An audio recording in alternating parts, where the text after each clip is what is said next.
Board of Appeals meeting for September 22nd, 2020. And with that, I'd like to ask Noreen to do the roll call. Michael Murphy, Here. Austin Said, I'm present. Kevin Scully, Present. Peter Lewis, Present. and Aaron Freed is absent. We Okay, have a and quorum. thank you, Noreen. And with that, I'd like to open the meeting with the Pledge of Allegiance. I pledge allegiance to the flag of the United States of America and to the republic for which it stands, one nation, under God, indivisible, with liberty and justice for all. Thank you. All right. So we have what might be a short agenda tonight. We only have two applicants before us, and they're both returning public hearings. So we're going to be starting with the J6 construction, which is an application for a 280A variance for roadway entrances onto non-improved town right-of-ways. And with that, we are in the midst of the public hearing on this application, and maybe I can go to the applicant's engineer, Tom Depew, see if he would like to give the audience a brief update on what's transpired on the project in the last month. Yes, we held a meeting with the John, the highway superintendent, and Scott Arnett from McGoey Hauser Netzel was also present. We walked the two intersections of concern that the highway super had, Hillside with Cooper Street and Scott with Cooper Street.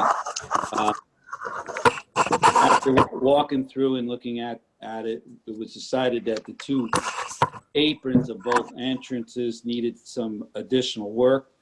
So we agreed to scarify out the area, reshape it, because the crown had been lost and the water wasn't being directed to the catch basins that was there. It was actually bypassing. So we decided that we would, Scott Street, we would scarify the asphalt that was out there, reshape and resculpture it, and then resurface it so it directed the water to the catch basins. And also we're gonna try to get, or not try, but we're gonna put more of a ditch line as it crosses Scott, because what was happening, the crown of Cooper kind of disappeared, so the water is actually running across the street to the opposite side of the street. So we're looking to do that. The highway super said we couldn't correct all his problems out there, but that would aid in directing the water off Scott Street in the right direction. And then on Hillside, it was a similar situation. So we're gonna also scarify that out and resurface that.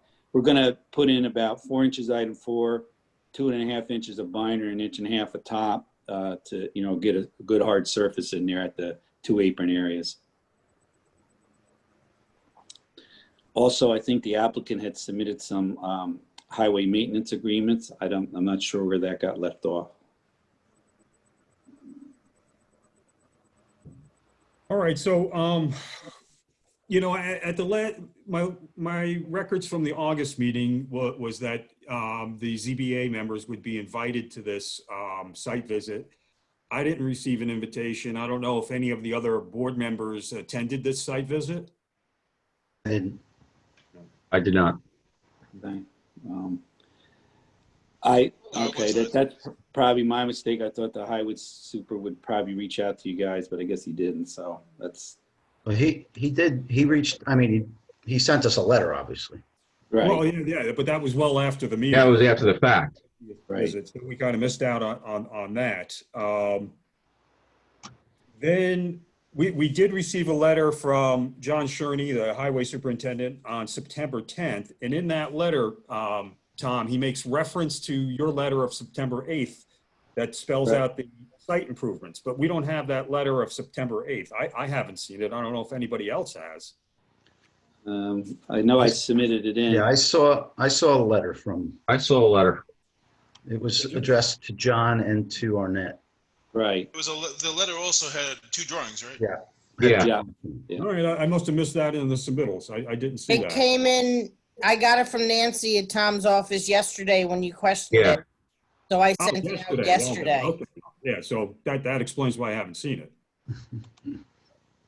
Yeah, so not going to go looking through that now, but it's important that we have that letter and any plans that go along with it, because should we find our way clear to an approval on this variance request, I would like to have that letter and the plans attached to any resolutions of approval that we grant.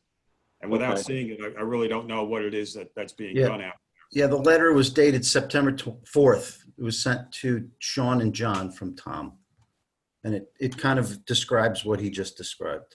And then there's two attachments, figure A and B, Yeah. highlighting what it is they're going to do.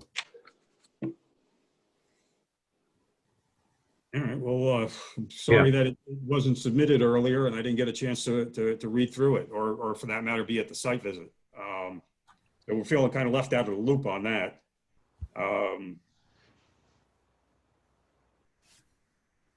The highway superintendent's letter did indicate that he's generally in agreement with what was being proposed, but, I have to take a look at that letter. I don't know if any of the other board members actually read through it and looked at the plans, if they're satisfied with what's being proposed. I mean, I read through it. It looks exactly what Tom just mentioned. I guess the thing, absent us going out and actually doing an investigation or seeing the site, I'm assuming we would rely on John Sherney's response to the letter stating that he felt that all the issues were addressed. I would think. Yeah, the letters and the two plans pretty much match what was just said and match, well, sure didn't get too involved in it, but he said he was okay with it. It's just that when I was out there, when I did the initial site visit at the beginning of this application process, I noticed that on Scott Street, there was a culvert pipe that ran across the street, and it was right at the surface of the road, and it was cracked, and there was an actual hole in the top of the pipe. You could see into the pipe right from the road surface.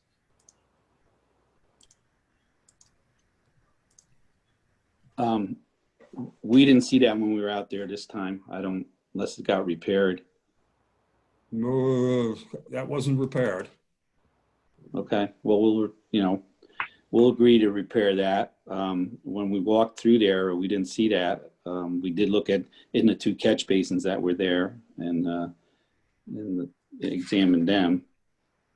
And we're actually going to have to go, and I went over this with the applicant, that we'll probably have to do additional repair to that culvert anyway, because we got to cross it with the sanitary sewer. So he said that he would do whatever repairs were necessary.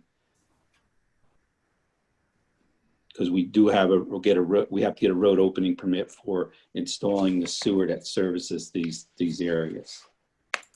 Yeah. So how does that work from an inspection point of view? After if we grant this, then when the work is done, it needs to be inspected as it's happening, correct? Yeah, the sewer installation will have to be inspected as it's happening, and then when we talked to the highway super, he said that we have to pull a road opening permit to do the sewer installation. So whatever inspection requirements they have, we'll follow.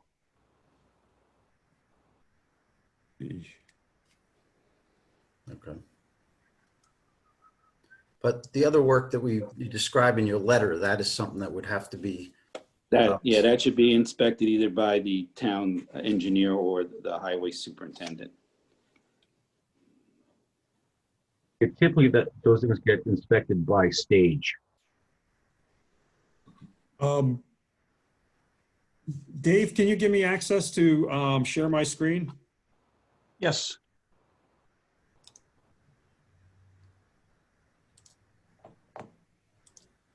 Okay, you should have it.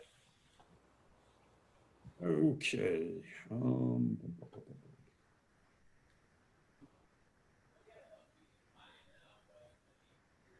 So Tom, that's a photo of the concrete drainage pipe that you see here with the hole right in it, right on the edge of the road.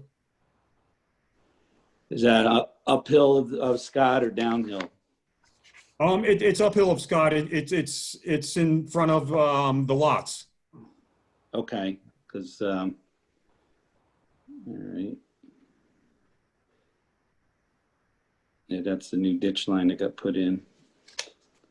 So it's right on the edge of the grass area? I would say, Yeah. And that's right about where we're bringing the sewer through. Okay.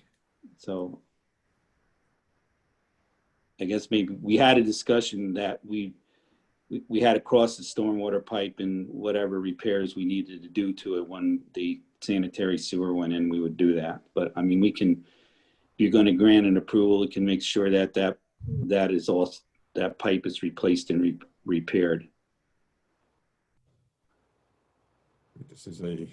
Yeah. I'm So the sewer. navigating through these pictures. So this Yeah. is where you meet up with what Cooper. street is it? Cooper. Yep.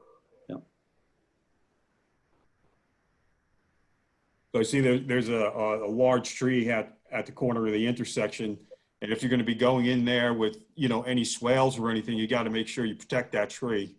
You Yeah. don't want to be cutting through roots just to put in a swale and kill, what looks like a 36-inch diameter tree. Yeah. Yeah. We had looked at that when we were there, and then That's the wrong one. right there. Oh, yeah. There's the ditch line coming down. Yeah, that runs down the edge.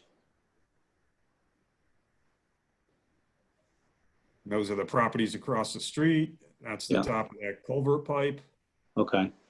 It's just another house further up the line. You can see how they, created that ditch line in front of their property.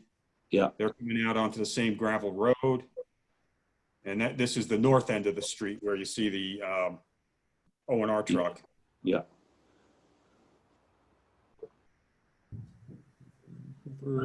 Hillside Ave. Same kind of conditions on Hillside. There's a couple of new houses, a couple of old houses. This is the transition, I think, from this shot here. I'm standing in front of your lots, looking down street towards Cooper. And you can see there's a paved section of the roadway just a little bit downhill. Yeah. There's a transition from the dirt road to the paved road.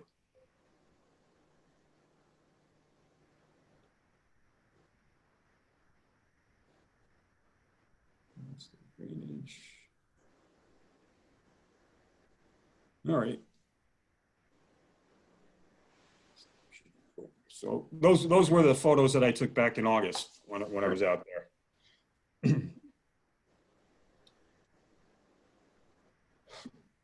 So we've heard from the applicant. Do any of the board members have any questions?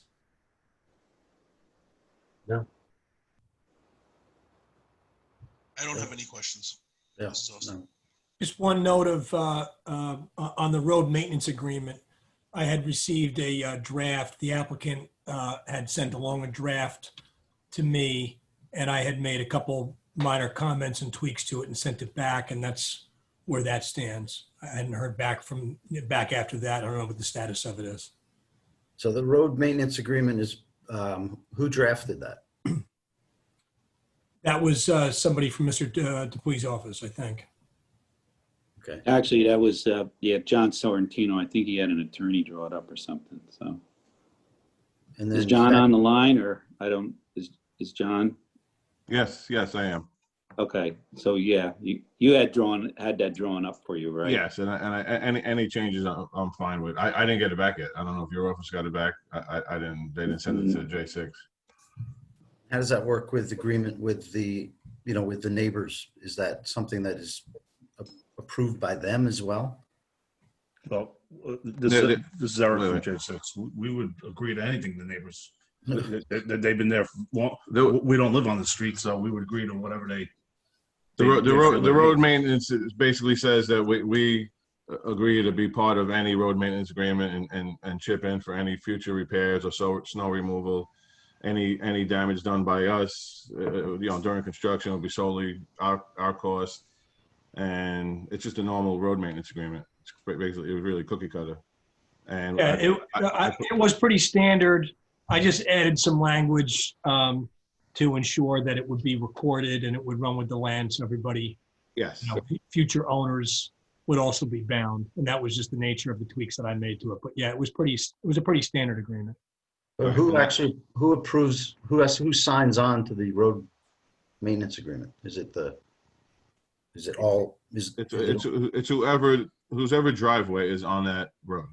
So I listed all the addresses and names of the people that we're gonna. That Tom actually provided me with the list of names and of the people who. Yeah. So for example, it's actually two road maintenance agreements. One for Scott Street, one for Hillside. So it's separate. Right. And that was one of the concerns of some of the residents, that they had not finalized any sort of an agreement. Right.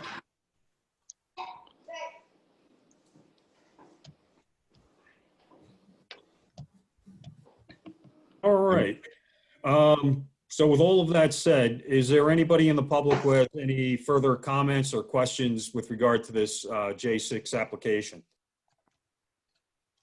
And so what I'll do is, we do have about 30 people on the Zoom call now. So what I'll do is, it looks like the vast majority of them are not on by video.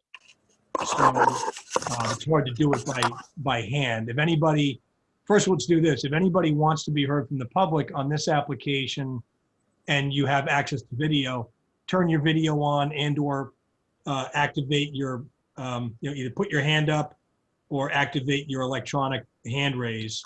And then anybody that does that, I'll call on you first. Sally?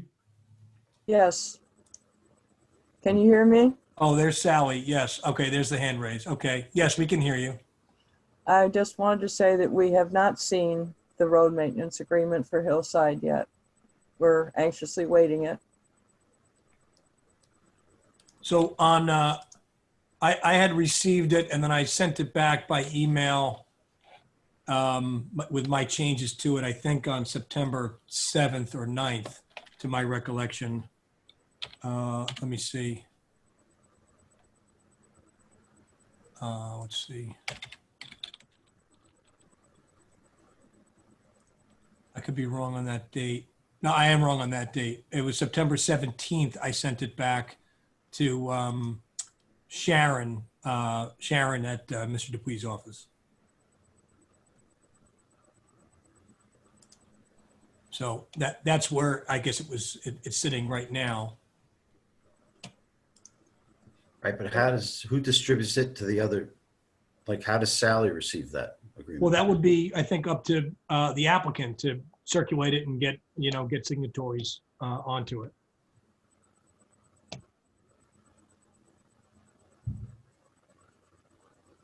Yeah. Hi, this is John again. So from my understanding is, once you made your changes and everything's approved, I would send it out or basically knock on each door and hand it out. But that's after our approval and it would have to be joined before a CO is issued. Yeah, that's right. It could be conditioned upon that. No CO would be issued unless that's in place. Right. And once it's okayed by you and Tom and myself, I guess, I would gladly mail out one to each resident or hand deliver it, whatever you guys prefer. So, as far as I'm concerned, as long as the changes that I suggested are incorporated in it, it's fine in form as far as the town is concerned. Oh, great. Okay. Yeah. All right, we'll make those recommend, modifications. Mailing it out via registered mail. That way, you can at least show that you sent one to everybody on the block, because yeah, I would do that, and also knock on each door, and just to make sure everybody knows my face and who I am. I've always done that in the past. So, but I will do both. I do want to get it certified, sign off on it, but then I would also hand deliver it to everybody. Okay. I have one more concern. May I speak to that? Yes, ma'am. I downloaded from July 15th, 2020, J6 Construction amended 280A variance short form environmental assessment form. I do have one question about number 5, which is check all the land uses that occur on, are adjoining, or near the proposed action. And the only one that's checked is commercial. I'm wondering why residential wasn't included in that.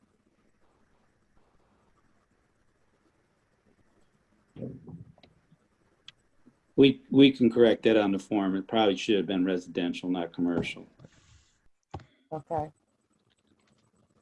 I was just concerned there was going to be a pop-up business or something that we didn't know about.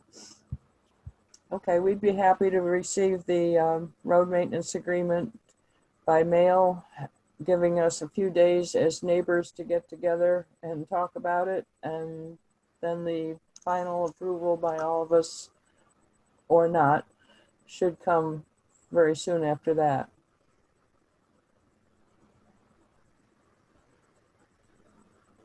Does that road maintenance agreement have to be notarized?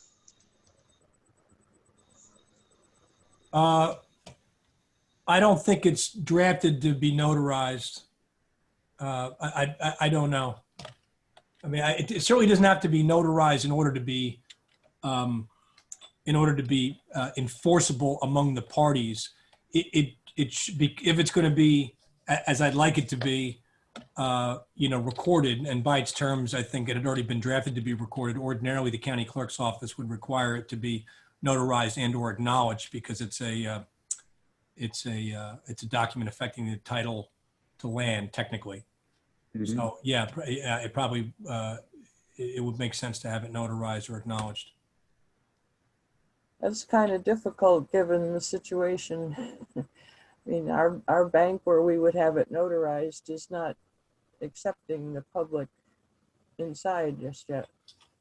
There are, New York State does have in place an existing executive order or administrative order that permits notarization by video right now. It's a pretty smooth process where you just have to get on a video call with somebody who's a notary, and as long as you show your ID and state affirmatively that you're in the state of New York, you can sign by video in front of the notary, so long as you then, within one day, send the original to the notary by the mail so that they can affix the stamp. So it's a little clunky, but it's gone very smoothly. Thank you, because I was actually wondering how that happened. I've heard about that. Town And hall. how you notarize by video. I was just Also- asking because I'm looking at my road maintenance agreement, and ours is notarized. So, I mean, I'm not an expert on road maintenance agreements. I'm just basically looking at the one that I have, and I see that everybody's notarized. We would have, Also, town hall, we have our town clerk, and the assessor can also notarize. You just have to call town hall and make an appointment, because we are not open to the public. So they just ask you to call and make an appointment, and then they meet you, and you can come to the lobby of town hall. the situation for my husband and myself is that we have not left the house since April 30th. I'm confined to a wheelchair, and my husband is not able to drive or walk into a business.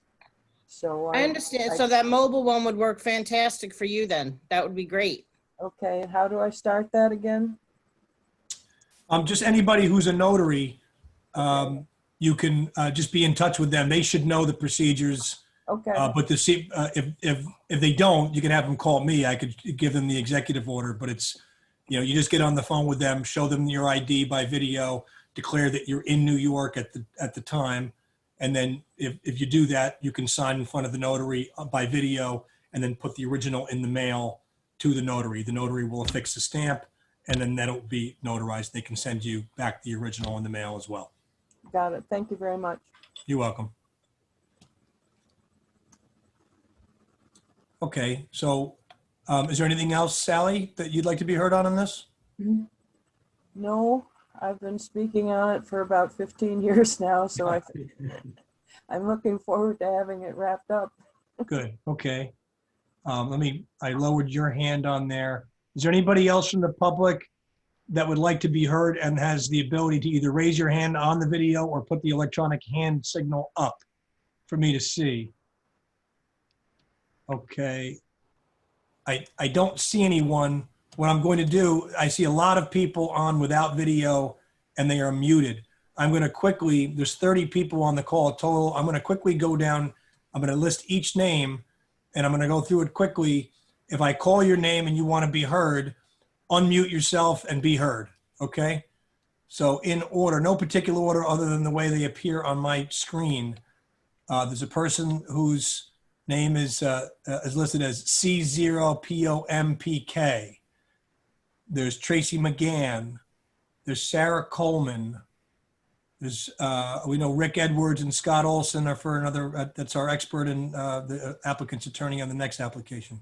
Howard, Mike Crosby, William Height, Andrew Campanelli, also our expert Anthony, Daniel, Glenda Layson, if I'm saying it right, LRS, Mohammed, first four letters BILA, Allison Romano, someone with a telephone number that's 1-585-409-3451, Azhar Ahmad. Would you like to be heard, Mr. Ahmad, on this? No, I'm just saying that I'm present here. Oh, okay. Thank you. I'm sorry, I'm back. We were kicked out of the Zoom for some reason, and I just finally got back on. I don't know if you needed me while I was gone, but I'm here. We're just going down the list looking for public comment here. So Okay. there's, All right, I'm here if next you need person me. is Satyamurthy, first three letters KUN. There's Donna, Allison, Sherian Varghese, Sushil Bagudia, and the J6 Construction. So nobody, that's everybody that I've listed. Nobody else stated a need to be heard or desire to be heard. David, this is Austin Side. Yes. 1 second. David, I just wanted to mention that I looked at the application for the environmental form. Yes. And in addition to the commercial box, it also appears to be unsigned. Yes, technically it's okay. I think this is considered a type 2 action under SECRA one way or the other. So I don't know that it's of any consequence to the, to the granting or denial of the application. But That's thank you fine. for that. That's fine. I just felt bad that I didn't notice it. No, that's okay.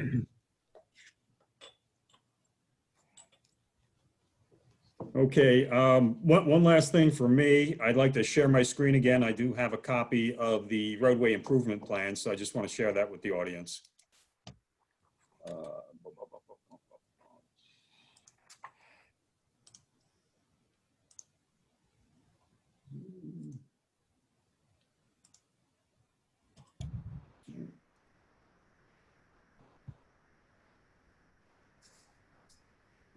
Okay, I just need to get control here. There we go. Okay, so what we have here is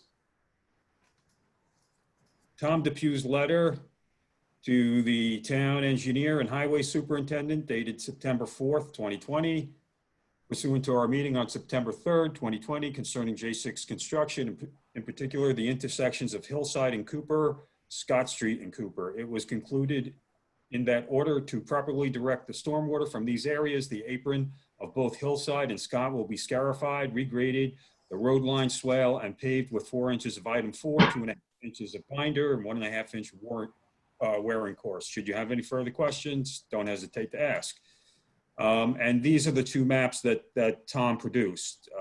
This is Scott Street and Cooper Street.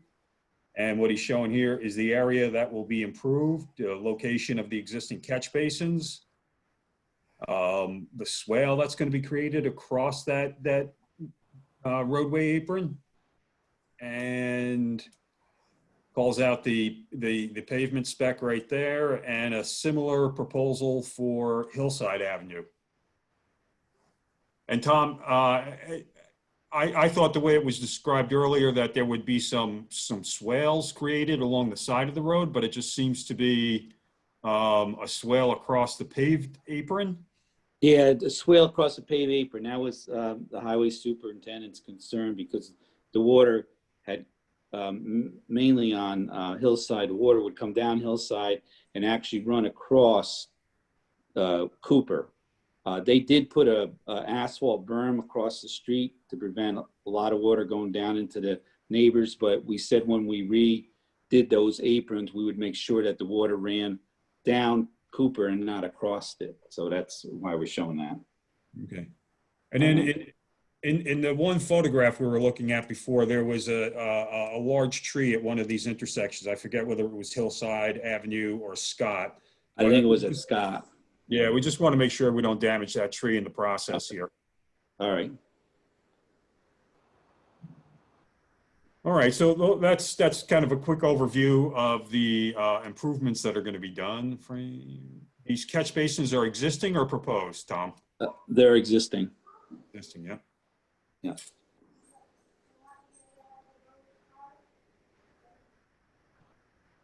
Okay, so I just wanted to share that with everybody.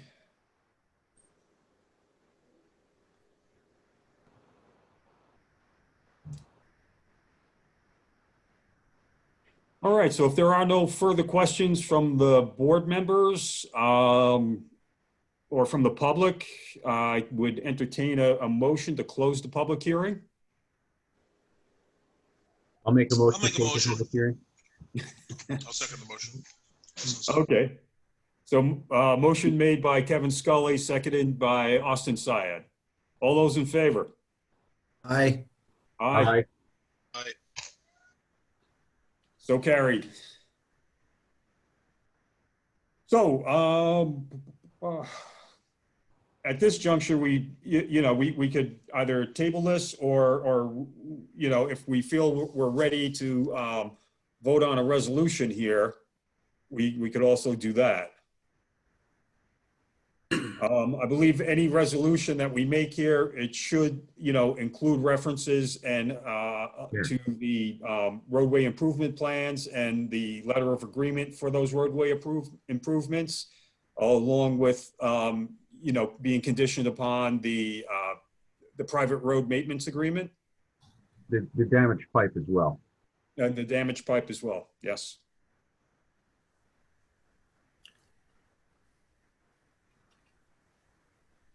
And final sign off by the highway department.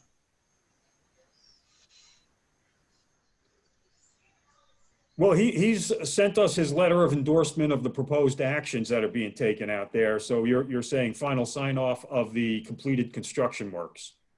Yeah, that it's approved and that it's, it's basically approved. That's it. Inspected and approved. Okay. Constructed per the requirements. All right.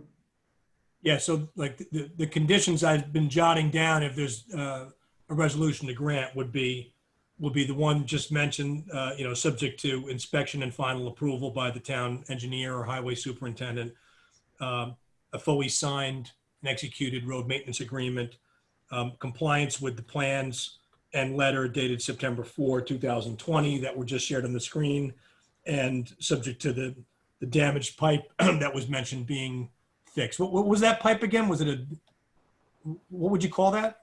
It was a reinforced concrete drainage pipe. Drainage pipe, yes. Drainage pipe, okay. Those would be the conditions that my notes would reflect as appropriate if there were a motion made.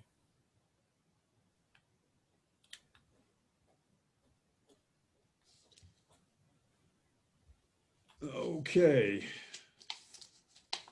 So does anybody want to make a motion to grant the 280A variance for this project, which includes 3 lots entering onto, 2 of them onto Scott and 1 onto Hillside, or is it vice versa? Do we have to do the 5 factors? Yeah, I mean, yeah, the area variance standards are the ones that govern a 280A variance as well. Okay. So you should at least touch on each of those factors in the record. Okay, so going through the 5 factors, item number 1, whether an undesirable change will be produced in the character of the neighborhood or a detriment to nearby properties will be created by granting of the variance. Say no. No. I'd say no. Okay, I think we all concur on that. Item 2, whether the benefit sought by the applicant can be achieved by some other method which will be feasible for the applicant to pursue but would not require a variance. I No. would say no to No. that. Let's see a way for that to happen. No. Whether the requested variance is substantial. I don't think so. I think it's No. pretty much keeping in with the nature of the neighborhood up there. Whether the proposed variance will have an adverse effect or impact on the physical environment conditions in the neighborhood or district. Be improved, right? Improve, be better. Yeah, Yeah. I agree. And whether the alleged difficulty is self-created. Yes, but Yeah, I guess so. Kind of exists. The only way he's creating the difficulty is by, you By know, wanting asking to build there. on a lot that he owns, yeah. Right. All right, so even if that's that we say, yes, it's self-created, it does not really change the outcome here. right. Mike, Okay. what would be the alternative? Not to build, because they don't have, or to build a. Would it improve the road before you build? Well, to build a complete roadway in conformance with the town roadway specifications and offer it up for dedication to the town of Monroe. That would make it an improved roadway. Yeah, or to do a road improvement district. Okay, understood. All right. So I haven't gone over the 5 factors. Does anybody want to make a motion to approve this 280A variance with the conditions that we stipulated going into this discussion? Yeah, I'll make a motion to approve this 280A variance with, assuming that the resolutions are adhered to. I'll second the motion. Thank you, Kevin. Thank you, Peter. All those in favor? Aye. Aye. Aye. Aye. So that's unanimous. Aye. These records. Okay. David, is there anything else we need to take care of here? Or are we? No, that's it. That's it. All right, gentlemen, thank you for coming here tonight and closing out the process with us. Good luck in your project construction, and please abide by the conditions of this variance. Yes, thank you guys very much. Okay. It's a long Thank time you very waiting, much. and we're very happy Thank right now. Thank you. Thank you, guys. Have a good night. Take care. Thank you for your time. Bye-bye. Bye.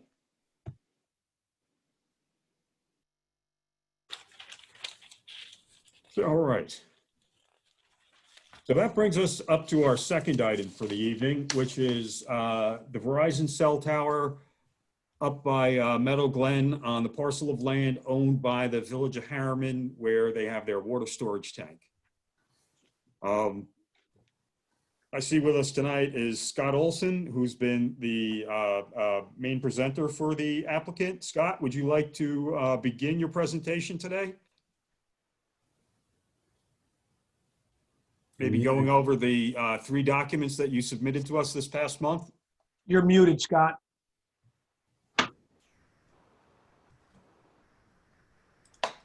Oh, there it goes. The one button wasn't working for me. So, yeah, thank you, Mr. Chairman, and good evening.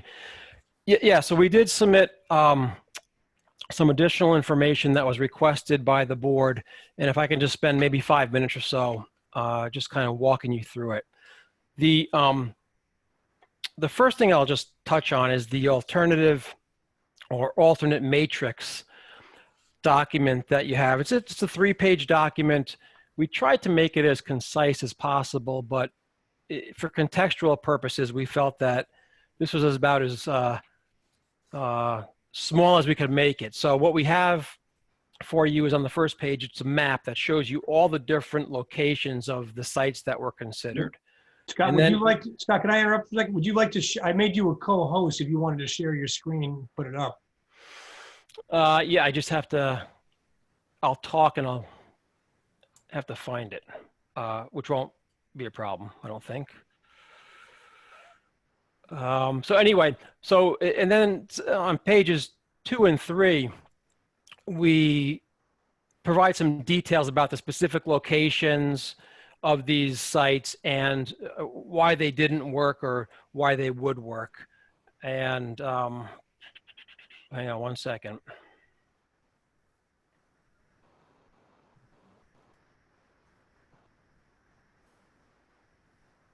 Sorry, I didn't know I was going to be sharing my screen. I apologize. Well, we could share our screen if you want. I've got that. You're talking about the alternate matrix reference map? Is that what you're talking about? I've got it right here now. You have it, okay. Where do I hit share? Just Along the bottom of the screen, if you run your cursor across there, you'll see a share Got it. screen. got it, Green got it, got it. button. Yep. There you go. Okay, and that should work. Okay, it does work. So this is the first page of that alternate matrix, and it's just identifying the 8 different sites that we have considered. Some of them are new sites that were mentioned at the last meeting, like the Larkin Drive site, the Target lot site. I just want to clarify something though. All of these 8 locations, they don't represent standalone alternatives to this specific site. I think there might have been some confusion along the way, and I apologize if we weren't totally clear on that. I know Mike Crosby mentioned several meetings ago, this Bar Lane site was part of originally a 4-site solution. We were going to propose 4 small cell facilities. One would be the Lexington Hill 1, Lexington Hill 2, Harriman Commons, and then Bar Lane. That was going to provide us all the service that we needed in this area. They were very small cells. They were designed to be small cells because, as Mike has stated, if we go up higher with a taller tower, it creates significant interference issues with our existing network. But anyway, we approached the owner for Lexington Hill 1 and 2. And in a nutshell, they said, thank you, but no thank you. We don't want to lease the property to you.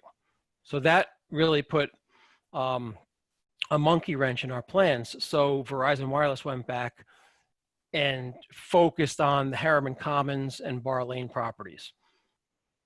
A lot of progress was being made at the Bar Lane site.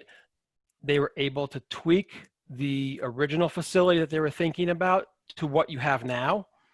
And they realized that that was going to actually allow them to cover the areas that those 3 other sites were going to be used for also. So I hope that clarifies a little bit that we were looking at those sites, but those 4 sites were part of one solution. When 2 of them dropped out, we had to focus on the 2 sites, and one became apparent that it was going to be, it was basically a 1-site solution instead of 4. So in that regard, we think that's a very positive outcome. The other sites that you list, I think Peter mentioned Larkin Drive. So we had our RF engineer look at Larkin Drive. We weren't really given a location. Well, I think Peter just provides something in this area. We did the best we could to approximately 500 feet north, like you had said at the last meeting. Yeah. And then the second page, so this is just some of the discussion, the details of each site. But on Larkin Drive, Mike Crosby, who's on the phone on the line with us now, determined that this is going to be a big tower there. It's going to be about 180 feet tall in order to provide what we needed to provide. And he explains in his details that a tower that tall is going to provide too much negative interference with the neighboring sites so that it's just not going to work. It's going to interfere with Woodbury Commons, which isn't too far away. That's part of the problem that we've had in designing these sites, is that they cannot be too tall because we have sites in the surrounding area, but they can't cover this area. So we have to be relatively low. Excuse me. And then we were also asked about target, whether we can do anything out there. So we identified a possible hypothetical location on the target property based upon elevation, et cetera. And Mike analyzed that. And on page 3 of our analysis, he says at that location, you're looking at about 100-foot tower. And again, it's going to be a full-fledged tower. It's going to be a steel monopole tower, unlike what we originally proposed, which is a wooden utility pole structure, albeit 67 feet tall. And again, he said the combination of the tower being that tall and being just that much closer to the Woodbury Commons site would not work for us. It's going to create interference issues. So again, if you have any questions on that, on the details, I would just ask Mike to chime in to kind of help with that. So that's the matrix that we, wanted to kind of in a synopsis give you to show you what has been looked at. I don't think there are any other sites that have been mentioned that are not included on this. If there are, please let me know, but I don't think so. Second document was a much larger document. Just on this one though, I'm sorry. Has Cityscapes analyzed this alternate matrix data? I'm not sure if they have yet or not. I think they're on the line. We can ask them. We could ask Rick Edwards or Anthony. Here, and, yeah, we did. We actually analyzed these before Verizon did. And it's all in our previous reports. So we effectively did the same thing just ahead of them. Were your findings the same? Yeah, almost identical. And it's so surprisingly close that I'm cautious to bring it up because it is that close. And actually, I had sent an email earlier to Anthony commenting about that he's seen the same reports. And again, you have provided these same reports. Another point that I think Scott was mentioning here is that every site that we looked at other than Bar Lane did require multiple locations. And I think Scott just pointed that out again here. And I don't know if everybody's understood that. The only difference in the matrix that as referred to here of what we did and what Verizon has done is one of the sites is about 800 feet away from where we looked at it, but the ground elevation was virtually the same. So the findings would have been the same. But again, that was along, I think, Larkin Drive Road or something in that area behind the tank. They did their analysis more to the west of the shopping center, whereas we did ours closer to the corner of the shopping center where Larkin Drive comes close to the shopping center there. We also looked at right inside the shopping center and almost the same locations that they did. There's one other site that that is in his matrix here that he refers to as I think site H, I believe, which is a small cell somewhat closer to the center of the shopping center. I did not run that one because the first thing I noticed was the interference that it would cause, so I dismissed that immediately instead of even running the numbers on it because I knew the interference would be extensive and it would not be workable.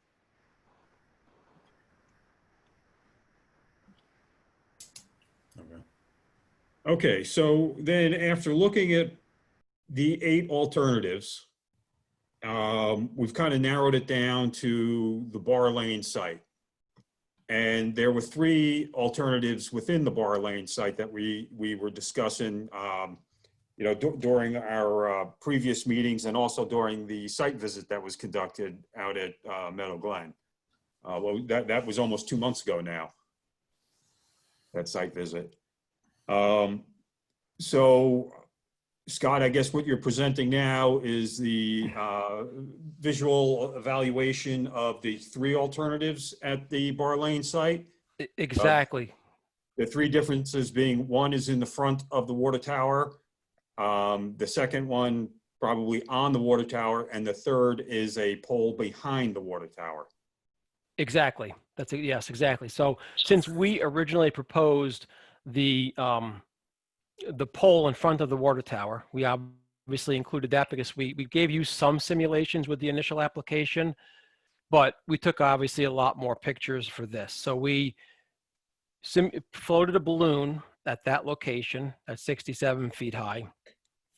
And as the ZBA requested, we floated a balloon behind the water tank at a height that Mike Crosby determined would be the minimum height necessary, which I believe also Mr. Edwards, they were within 10 feet or so of each other in terms of what that height would be. And that height, I think, was 110 feet behind the water tank. That would be a full-blown monopole style tower. And we were also able to simulate what the antennas would look like on the existing water tank itself. We didn't need a balloon for that because we had, a visual line of sight in certain locations with it that we could do for the simulations. And, I think the three takeaways that I come away with is that, I'm just trying to get down to there we go. So this was just, obviously the water tank is, kind of where my cursor is. But the three takeaways are the site right behind the water tank, that 110-foot tower. It's fairly visible. It's definitely a lot more visible than the other alternatives. And, so here's just a quick example of this would be the 110-foot tower from this location, which is just, northwest from Ford Court. The next, I'm sorry, there should be a next one. And this is, I'm sorry, this, you could barely see it because it just barely gets above the tree there. That would be the actual 67-foot tower that we proposed. So as you looked at this, I'm sure you have another example. The red arrow represents the 110-foot balloon. The yellow arrow represents the 67-foot balloon. There's the tower simulated for the 67-foot, and there it is for the 110-foot. Obviously, in certain locations, it's fairly noticeable difference. We think the tower behind the water tank is not something to be pursued. Even though it's taller, I believe Mike Crosby feels that it's not preferred. Even if he could go there with no objection, he would prefer the lower height because, again, this starts to, I think create some interference issues, but it's just not ideal. Most of the co-location ones, I'm just trying to, this one? Yeah. So this one is right outside of 21 Bar Lane. It's pretty much right in, more or less in front. And if I remember correctly, I was there. It's a little bit, well, I can't tell exactly where it is, Right. but it's pretty close. And that you can see just the antennas right at in that gap of leaves right there. Right. That's the 67-foot one. Can you One zoom issue into that area, Scott, so we can actually see it? I'm sorry, can you say that again? Can you zoom into that area where you're pointing on the arrow? Yeah, I'll try.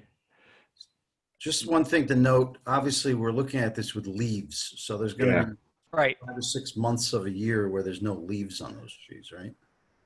So some of them, so you can see back here, this is a pine tree back there in the kind of background. Well, not the background, but Right. this one obviously has leaves. These leaves will be lost. You're going to be left with branches. Right. This is a very narrow facility though. So, so you're going to increase a little bit of visibility, but not a ton. And I'm just trying to get to one that might show you where the, oh, I know a good one was. 21 was a pretty good one because it shows you, that's again, that's the 110-foot tower right there. Mm-hmm. There, the ladder to the tank. And the point I want to make is that when you look at the co-location, the ladder on the tank is more visible than the antennas will be. I gotta try to, that's what I gotta do.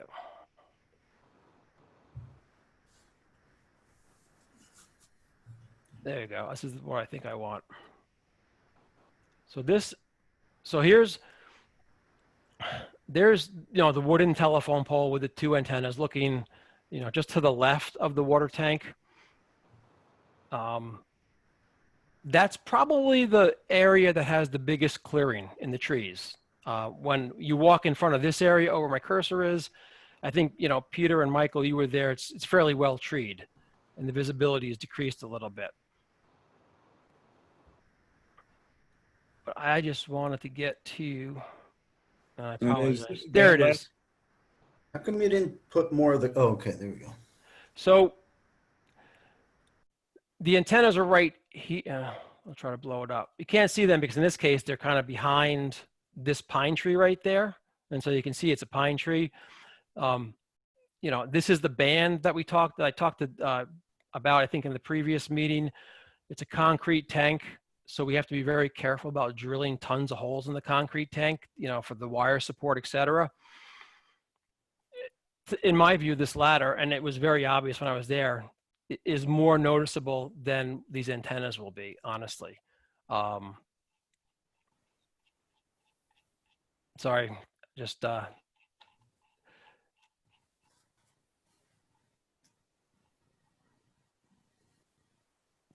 so the antennas will be right in this area here.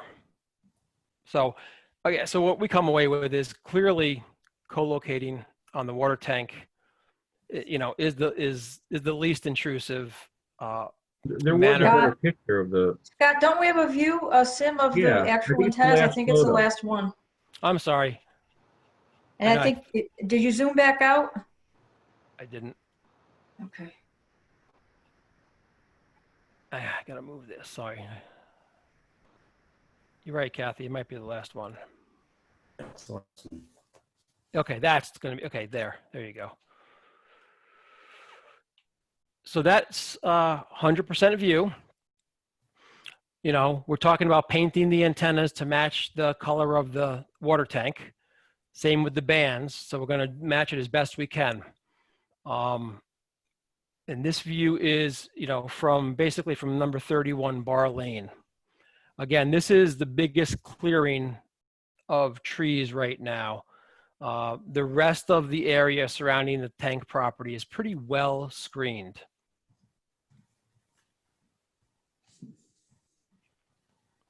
So like I was saying, our view is clearly this is the least intrusive means by which we can accommodate our needs. That said, we don't think that the 67-foot pole is all that intrusive either. So, we have spoken to the village of Harriman, and they are willing to allow us to install the antennas on the water tank if that's what's necessary. It wasn't their preference, but they realized, that it may be a necessity, and they're fine with that. So we're working out details with them. And we're willing to pursue that if that's what it takes to get this done. Scott, I have a question for you. Sure. How would you feel if somebody put a 64-pole tower behind your home? Would you feel comfortable? I'm sorry, who's this? Yeah, who's speaking? I can't see who's speaking. I'm one of the residents who have this tower behind my back of my house. Am I allowed to speak or have an opinion here or not? Look, it is a public hearing. Go ahead, Bruce. Residents, after the presentations, and then when you do speak, you have to give us your name and your address before you begin speaking. Okay? Sure, I will wait for it. Okay, thank you.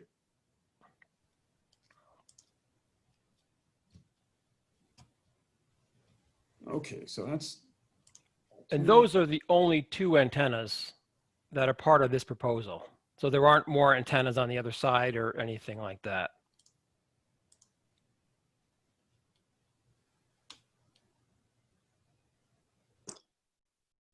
May I comment? Please, Rick. There's another consideration you need to keep in mind here. And that is the Middle Class Tax Relief and Job Creation Act of 2012, which allows any eligible facility, which this would be, to increase its height by 10% or 20 feet, whichever is greater. That would not happen on this water tank, but it would happen on a pole or another tower. So whenever you look at these facilities, you have to keep in the back of your head that it's going to be 20 feet higher if it's a standalone pole than what's being shown here. And that's another reason why we suggested wrapping it around the water tank. What you see there will be the final of what it is. Anybody that would like to co-locate on that site would have to do virtually the same thing, which is to mount to the water tank. Yeah, And not, that's a question of mine, Rick. As you pointed out in your study, you kind of cited the section 704 of the act, which basically said that once we approve this facility, we don't have any power to restrict another wireless company or provider from wanting to do the same thing. Is that correct? They can do the same thing. That's correct. They can attach to that tank in the same way that that's attached. But if it's a standalone tower, they can actually increase the height by 20 feet of a standalone pole. Right. That's So we couldn't prevent ATT and any T-Mobile from coming in and putting up the same kind of facility, correct? They would try to come in and put up a pole like it was originally preferred by Verizon, but that could be denied because it wasn't permitted this time. The only thing they can do only thing you can legally do is to allow them to do the same that was done or has been approved. Understood, but that would resolve any issues they would have with coverage or gap problems in the area as well, right? Well, remember, everybody's coverage is unique. It depends on where AT&T's facilities are, Sprint or T-Mobile's facilities are. In this situation, the location of where T-Mobile's facilities are make this an optimum location to place an antenna. Verizon. The situation that we're in is that this is a unique application. This is the first application for a cell tower in the town of Monroe that doesn't fall within any of the allowed districts.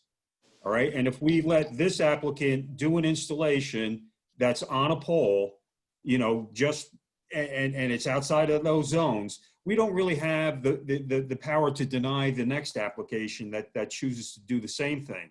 But by attaching it to the water tank itself, it becomes sort of a unique solution. People aren't just going to be able to pop up towers anywhere they want in town. They're going to have to find a water tank to place their towers if they're going to follow this precedence that's being set here. So that's what makes me feel more comfortable about, entertaining this option of attaching it to a tank, because then that really limits the type of future applications that we can be contending with down the road. If we were to approve this just on a pole, then, we could end up looking at these applications everywhere across the town, because, this one is the first one that does not fall within our cell tower zones. And once we cross that bridge, then we'd be hard pressed to deny anybody else in the future. I think the lawyers are best to respond to that, but everything has to be the same. The zoning districts, the way it's laid out, this is a utility purpose inside of a residential area, and that's the uniqueness of it. And this is a very unique solution to a unique problem.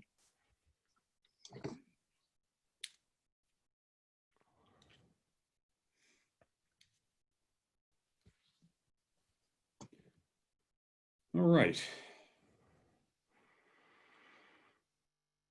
So, anything further, Scott, that you need to present tonight, or that, you've presented your alternatives matrix and the visual analysis?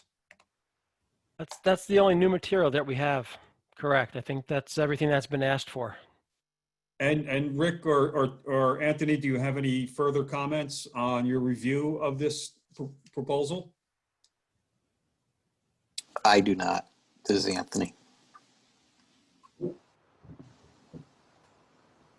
I believe I've covered everything, and I can feel the interest from other people out there.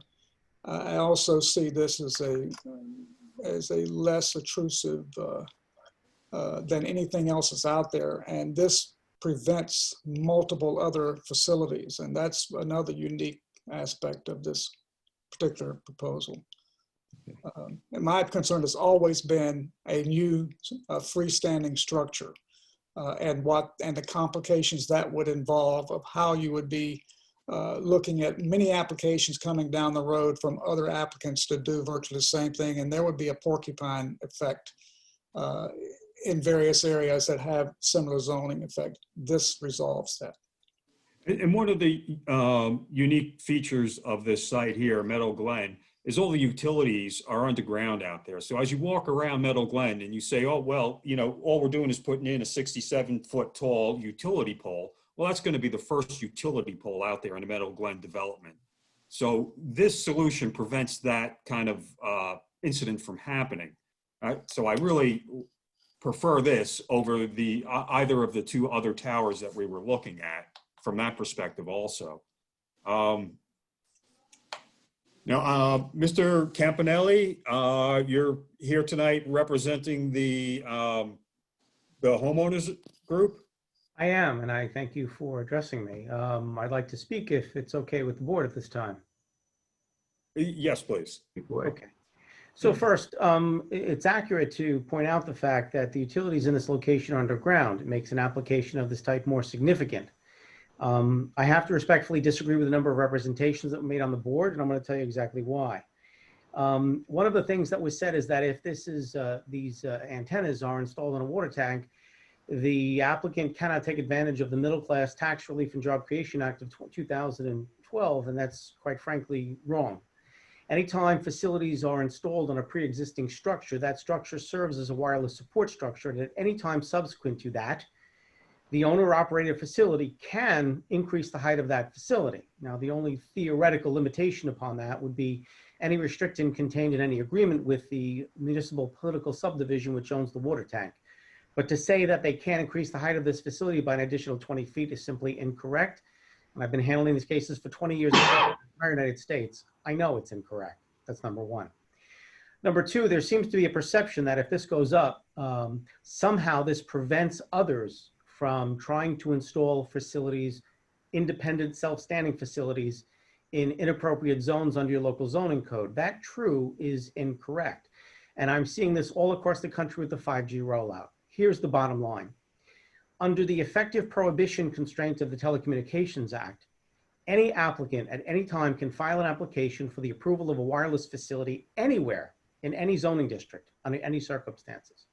And if they can establish two things, local governments have to approve their application because the denial of their application would be tantamount to an effective prohibition of them providing personal wireless services.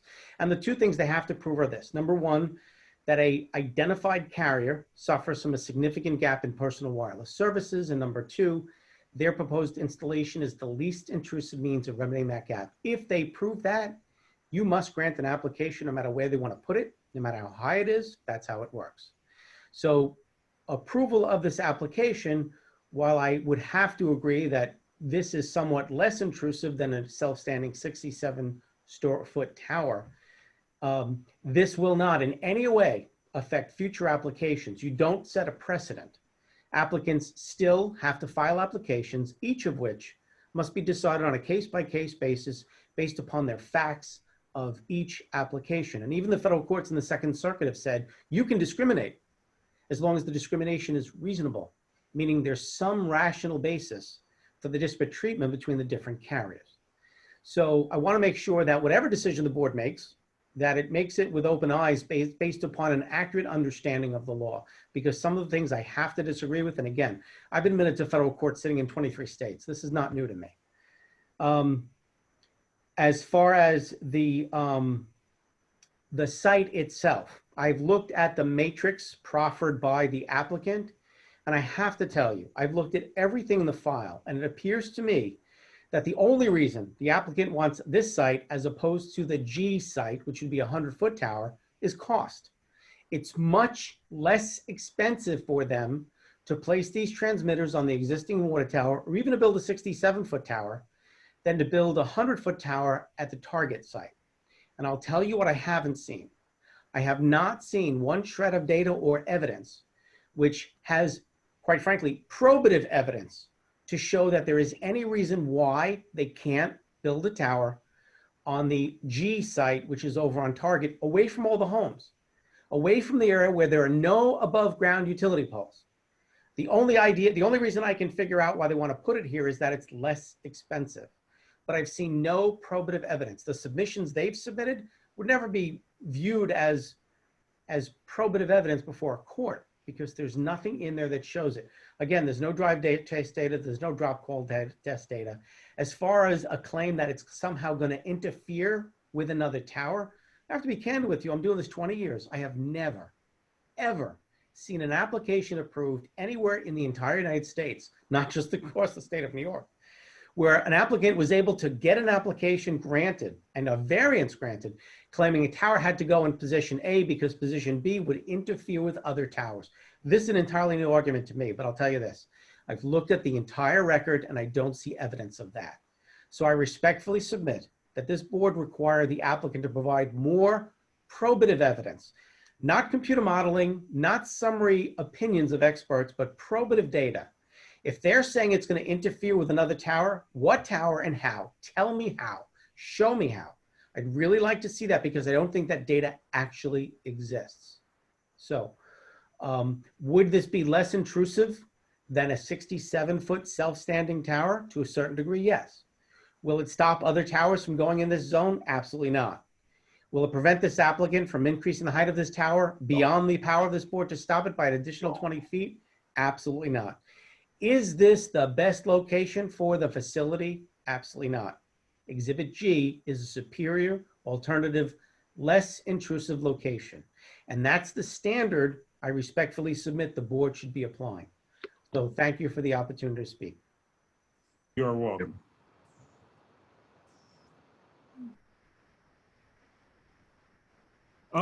Mr. Crosby, you're with us tonight. Is there any evidence that you have that you haven't presented? You know, in contrast to the comments that Mr. Campanelli made about, you know, proof of the dropped calls or. I believe that we did provide a letter in that response. And respectfully, when it comes to drop calls and it comes to drive test data versus the data that we've supplied, you know, there was, you know, a long time ago, the things that are being spoken of were industry standards, although there is no precise industry standard that's being referenced. It was just the way things were done a long time ago before we had accurate modeling tools like we have today. So, you know, I'll give you an example of why drive data is no good. Drive data is like putting blinders on. It doesn't give you a good view of what's really going on in the area. And when you have a company like Verizon, and in the Orange County area, depending upon where you are, we have 50 to 60% of the market share. So we have a substantial responsibility in the area. You could have people that are hunting in the woods. You could have, in-building usages. You could have areas that are not accessible. We have customers using their devices in all these areas, not just the main roads. And as far as drop calls are concerned, the way the LTE network works, unlike the old analog networks, we're talking 20 years ago or more, 20, 25, 30 years ago. The old analog networks, when you ran out of RF, which is signal, you would drop a call. And so that's what's being referred to.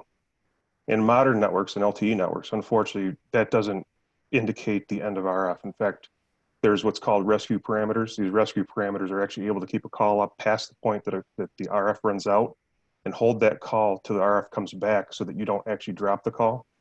There's other things like interference that's been spoke of tonight that actually can cause a drop call as well.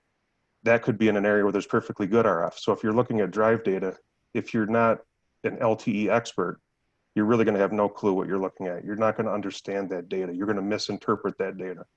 So these two things that are being mentioned are very historic in nature, and we haven't used that type of data for justifying the sites in at least 15 years. So, I would suggest that we modernize the way that we're looking at this data. And what we've done is we provided ATOL modeling images, which are precise, 95% plus accuracy. It allows us to look at a larger area than just a couple of roads, takes the blinders off, helps us to address all of our customers. I think for some that, maybe you're working for a carrier with less subscribers, maybe you can get away with that, but we can't afford to ignore that many customers on the network. And as far as interference is concerned, a note that is worth making, some people may not understand this, but each and every LTE site that Verizon operates utilizes the exact same frequency. So what that means is if I have site 1 and site 2, and I want to add site 3 in between those two, each of those sites is transmitting on all the same frequencies. Unlike older technologies where you could actually use multiple site signals to increase the gain and actually improve your call quality, with LTE, which is what the network is today, you actually cause interference. So a perfect network would be covering everywhere without overlapping, but that's not realistic. So we have to manage the mobility of the network, the ability to travel between cells without causing too much interference. So it is a balancing act for us to try to place these sites in a position or in a fashion that allows us to provide mobility without causing so much interference that we degrade the overall performance of the network. That balancing act requires us to cautiously place this site in a position where, as mentioned by Rick, we're able to prevent interference to our neighboring sites because we're able to target this specific area that we're having problems. We have capacity issues and we have coverage issues on our mid-band services. We've explained that in the RF justification. This is a really great spot-specific opportunity for us to fix this problem with very, very minimal impact by utilizing an existing structure, which is what's being talked about at this point. So my take on it is we have a good opportunity. If we don't take that, things aren't going to get better. We're going to have more challenging opportunities we'd have to tackle.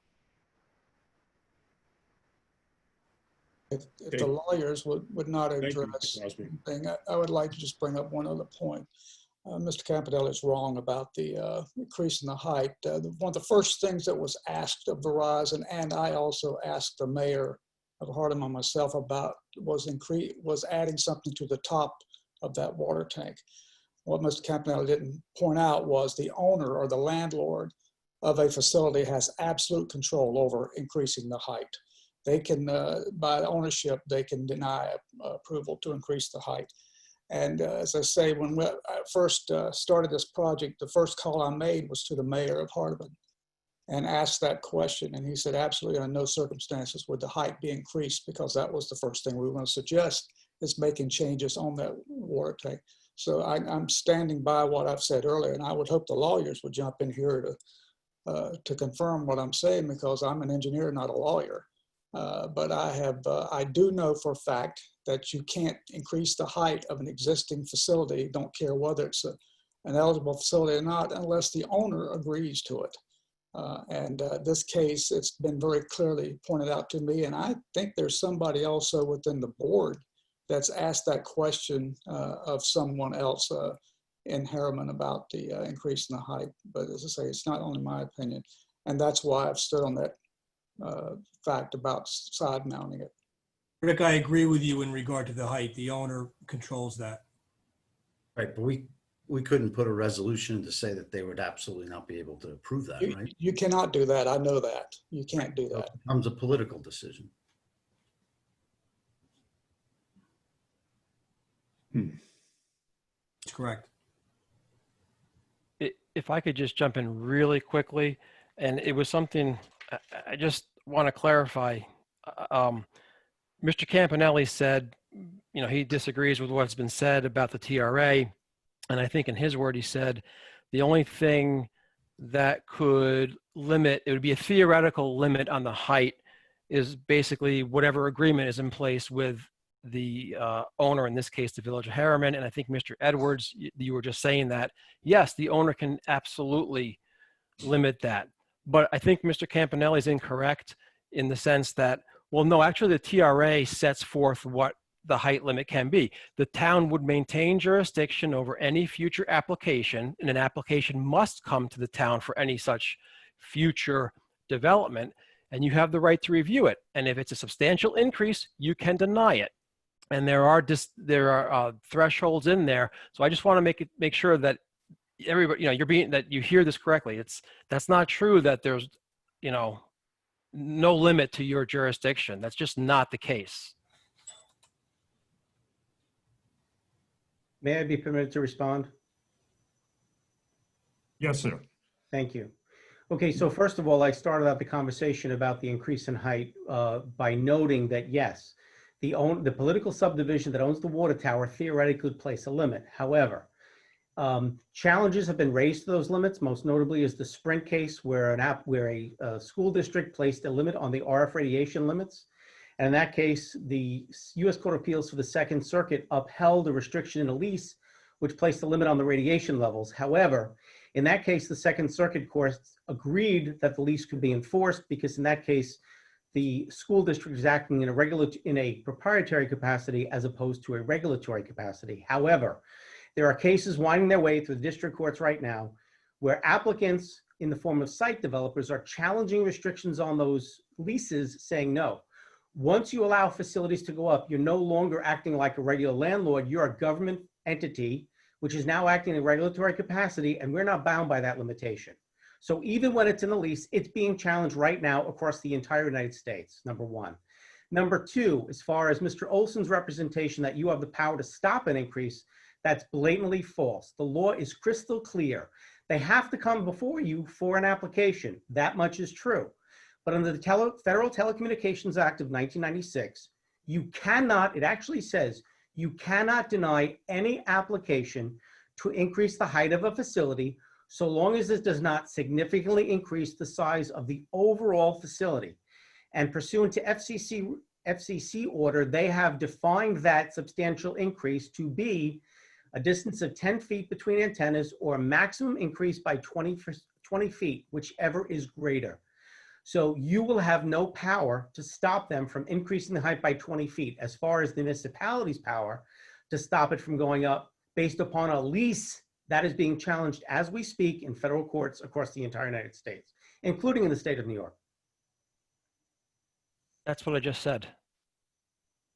I said there are limits, and you just said I was blatantly wrong. 20 feet. Yeah, but I said there are limits, and you said I was blatantly from wrong. going up an additional 20 feet under any circumstances. But I was just responding to what your words were. I'm sorry. I took notes and I right away wrote, that's just wrong. So I had to interrupt because I don't want you to disseminate incorrect information. And that's why I tried to point out. Not even remotely incorrect. They can't turn down any proposed increase up to 20 feet. Okay. Period. End of story. You're moving the goalpost now. That's fine. As long as we're clear about that. Thank you. Scott, doesn't there need to be a second carrier as well? Well, there would be, exactly. And I think everybody would understand that even if there is a future second carrier down the road, you can't deny an application based upon something in the future that we can't see or that it's just not going to happen. Right. Mr. Campanelli said that each case is to be considered on its own merits, correct? So that would be the case. I guess the question I have on, I don't propose that you're an LTE expert, Mr. Campanelli. I think you heard what Mr. Crosby said. He's obviously an expert in this. We have a consultant that we hired who has done exhaustive analysis of everything that Verizon submitted, and he's actually agreed with a lot of what they have proposed for this. So I think from the interference point of view, I mean, I'm not an expert, so we have to go upon the people we've hired to be experts, and we have to listen to people like Mr. Crosby, who I presume is also an expert. So I think as it relates to the interference aspect in proposing the G site and in Target, I mean, I don't know. It seems to me that they've kind of dispelled the fact that that is a better alternative, and it's not just based upon cost. Well, things that that's a perfectly logical position to take, Mr. Lewis, and I agree. If I was sitting in your shoes, I might take this exact same position. But when Mr. Crosby tells you that drive test data or drop call data has been used in 15 years, I have to laugh because I deal with it every single day. It's being used by local governments across the entire country today.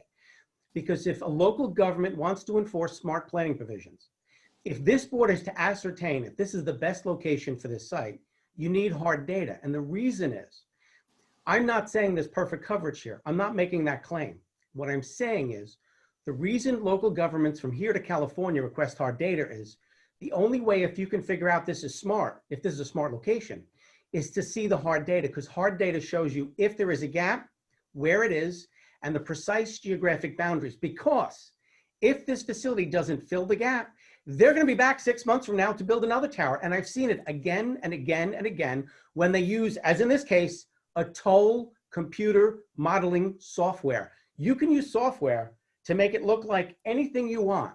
If you want to build a facility at a specific location because it's the cheapest site for you possible, it is very easy to use a toll software to make it look like this is a great spot. But the bottom line is, if in reality this doesn't remedy the gaps, you're going to have more towers. And I've seen it in not just in locations across New York, but across the country. And so local governments routinely today require drive test results and drop call test results. And they give them. Verizon's given them. I've But seen is Verizon that a give standard, both. Rick Edwards could probably weigh in on this. Is that? I don't know why Mr. Edwards has not asked them to provide this. I can't understand it. I really can't.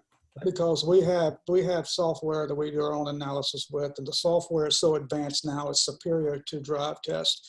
I didn't want to get into this argument because it's it does support a lot of what Verizon is saying, but drive tests have more fallacies than they have good results.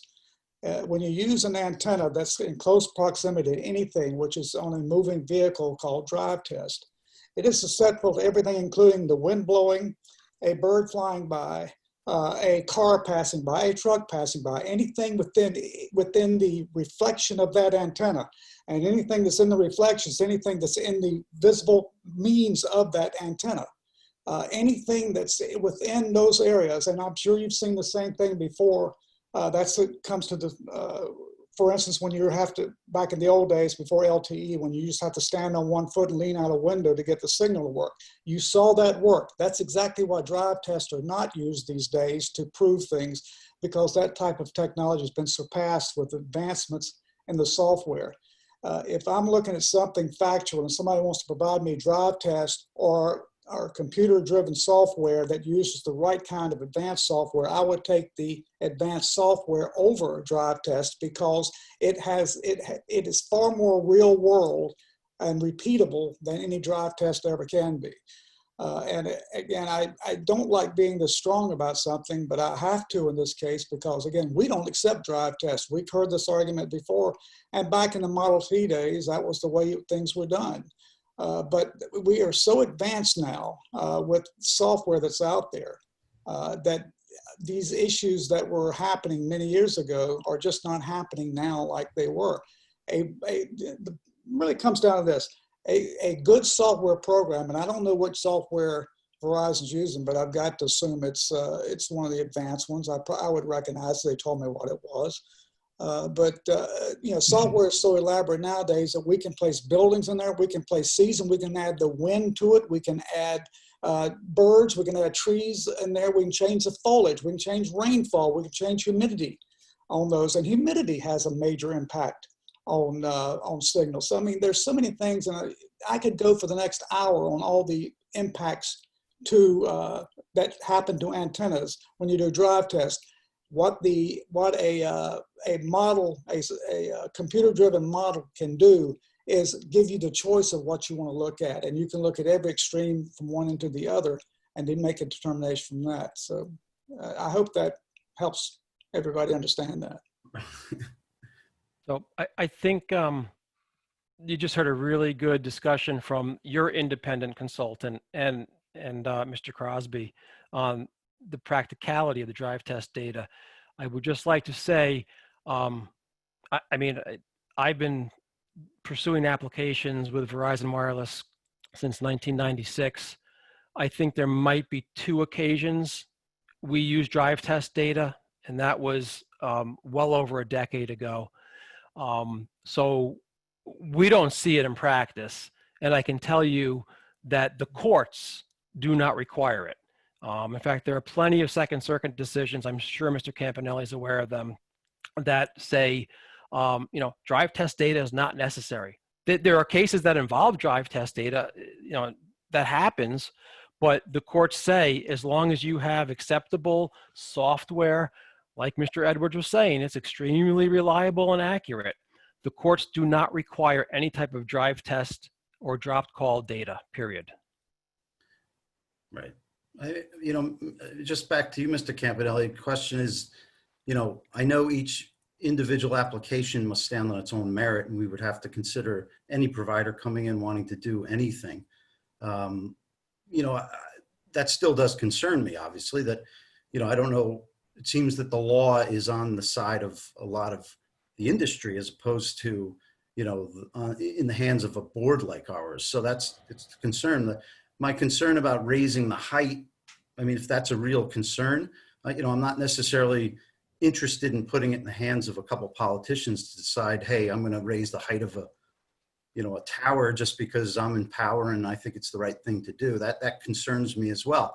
But back to your original, comments about the two issues that would prevent us from denying something is that if a need was, determined by the applicant and it was a real need in terms of coverage or gap in terms of that coverage, and the fact that,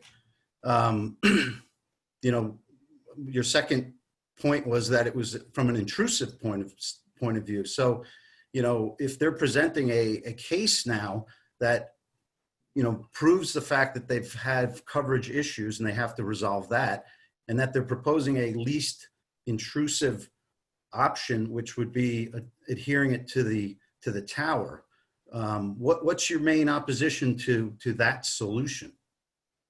Well, again, and Mr. Edwards wasn't sure what software that Verizon is using. They're using ATOL software, which, as Mr. Edwards pointed out, is really very easy to manipulate. You can put in anything you want. You can claim there are trees or buildings in the way. You can set conditions to make it look like there is a weaker signal strength that what actually exists. And having represented both municipalities and persons opposing applications, and reviewing applications where applicants submit false FCC compliance report, sophisticated governments try to avoid easily manipulatable data. So they won't take computer modeling, they want the hard data. So that's number one. Number two, again, as far as the least intrusive means, that's what the applicant has the burden of establishing. Number one, they have a significant gap in their personal wireless service. And number two, that their proposed installation is the least intrusive means of remedying that gap. And the board should try to ascertain whether granting this application would be consistent with smart planning provisions. So again, it's not just to say, well, this is not as bad as a 67-foot tower here. The goal is to force the applicant to bear its burden to prove that granting this application would be consistent with smart planning provisions, because I can tell you time and time again, where an applicant provides no drive test data and provides computer modeling under ATOL, they build the tower saying, this is going to be great, it's going to solve everything. And 6 months later, they come back before the same board for another tower because the first tower didn't remedy the gap. And the board says to them, you told us if we give you this tower, it's going to cover the need. Well, our needs have changed and there's more demand because the board didn't require the hard data. And the computer modeling software can be manipulated to say anything they want. So without hard data, you're proceeding to a certain extent in the blind. And as far as Mr. Olson's statement that federal courts don't require anything, you're right. Federal courts don't tell you what type of evidence you're supposed to look for. That's up to you. This board is charged with the responsibility of making fact-finding determinations. And if Verizon comes before you and says, we have a significant gap in service, it's up to you to ascertain what evidence you want to determine whether or not, in fact, Verizon has established both that they have a significant gap in personal wireless service and that this is the least intrusive means in remedying that gap. And they're going into a location where there's no above ground utilities. There's a reason there's no above ground utilities, because this jurisdiction chose to protect the homes against adverse aesthetic impacts from above ground public utilities. So would granting this application be consistent with that objectives, especially if you don't know? If you grant this application, is Verizon coming back in 6 months for another tower? And you don't need another carrier to increase the height of this facility for 20 feet by 20 feet, because Verizon can use this facility for 4G LTE, and then 2 months from now can extend 20 feet for a 5G wireless facility. You don't need another carrier. And they will file an application before you, but it will be an application that you will be prohibited by federal law from denying. So I just want to make sure the board is going in this with your eyes open. I commend the board. You're asking all the right questions. You want to rely on your expert that you've retained. I respect that completely. You guys have a tough job. This is not an easy job. I'm just trying to make sure you go in with your eyes open and you make a decision that is consistent with your code. Your code designate where these facilities should go because you recognize that some uses of land are incompatible with other uses. In my opposition, there are 38 letters from homeowners detailing the adverse aesthetic impacts that a facility here will inflict upon their homes. Now, will that be alleviated by this, especially if it goes up another 20 feet, or would there be a less intrusive installation if they will put it at site G at Target? I can't make that decision for you. All I'm trying to do is make sure you go in with your eyes open. And without the hard data, you and I and everybody else here has absolutely no way of knowing if this facility goes up, are they coming back within 6 months for another facility? We're not coming back in 6 months, and I don't know where you practice. I'm sorry. Mr. Olson, if you could give a guarantee in writing from Verizon, I'd like to see that. I've been doing this. You say you've been doing it across the country, so please just allow me. My experience representing Verizon, I'm sorry, has been since 1996. I have never gone into a town. I don't know how many applications I've done, hundreds and hundreds, and I'm not trying to, I've never gone back into a town for Verizon Wireless and said 6 months later and said, or a year or whatever, and said, oh yeah, this site didn't work. We got to do another one. Never done that. So again, I don't know what world you're experiencing it. Maybe you're experiencing it, but I have never experienced that. I'm telling you. And I really want to caution you, Mr. Campanelli, to the extent you're suggesting that our RF engineer has manipulated data, please be careful. You put that in writing already, and that is inappropriate to just throw that out with having zero evidence. Mr. Olson, he does not manipulate data, and that's slanderous. First of all, that's okay. Nonsense. I'm not done, sir. I'm not done. Go ahead. Don't insult me, but go ahead. How'd I insult you? And again, he says there's no public above ground utilities. I don't know, there's a 1.5 million gallon water tank there. That's a utility, it's above ground. It's massive. It was there before the condos were there. People built around them. They knew what they were looking at when they built their condos. That's a big above ground utility. But please do not suggest that we manipulated data. Thank you. Mr. Olson, I said that data can be manipulated, and quite frankly, it often is. In fact, in roughly 95% of the applications I handle, I find false or misleading information. Okay, well, Mr. Campanelli, we have to go with our experts who we've hired for this, and we have to listen to everybody's, input on this. So we appreciate that. I understand. Thank you for the time you afforded me, Mr. Campanelli, you say you find false information in 95% of the applications that are put before you. Did you find false information in this application? Well, the problem was without the hard data, there's no way for me to ascertain where the coverage gaps are in this application. So it's virtually impossible. But for example, if you look at any visual impact analysis or visual images that are submitted by applicants, take a look at what was submitted by this applicant. In 2005, the United States Circuit Court of Appeals for the Second Circuit ruled that where an applicant submits a visual impact analysis and omits from it any photographs taken from the closest homes, it's defective. And it's known to carriers to be defective because the whole purpose of visual impact analysis is to give a board an accurate depiction of the actual adverse aesthetic impact the closest homes would suffer. Now, it's been 15 years since the U.S. Court of Appeals for the Second Circuit issued that. Take a look at the submission by this applicant. When they submitted visual depictions, did they include any images taken for the nearby homes? And if not, ask why. I mean, I was out there the day they were taking pictures. They were standing right in front of the homes that were in front of the water tower. Yeah, not for the first round. After I raised the objection in the memorandum, that's when you had the on-site visit, if I'm not mistaken. But Verizon knows. But I mean, that was the information we received this month. That was that 30-page visual analysis report. Okay, but in case after case that Verizon has submitted, since the U.S. Court of Appeal, the Second Circuit Court of Appeals handed down its decision in OmniPoint saying, if a site developer or carrier does not gives you a visual impact analysis that does not include photos taken from the nearby homes, it's defective. That was handed down 15 years ago. Verizon knows it because I've challenged them time and time again for 15 years.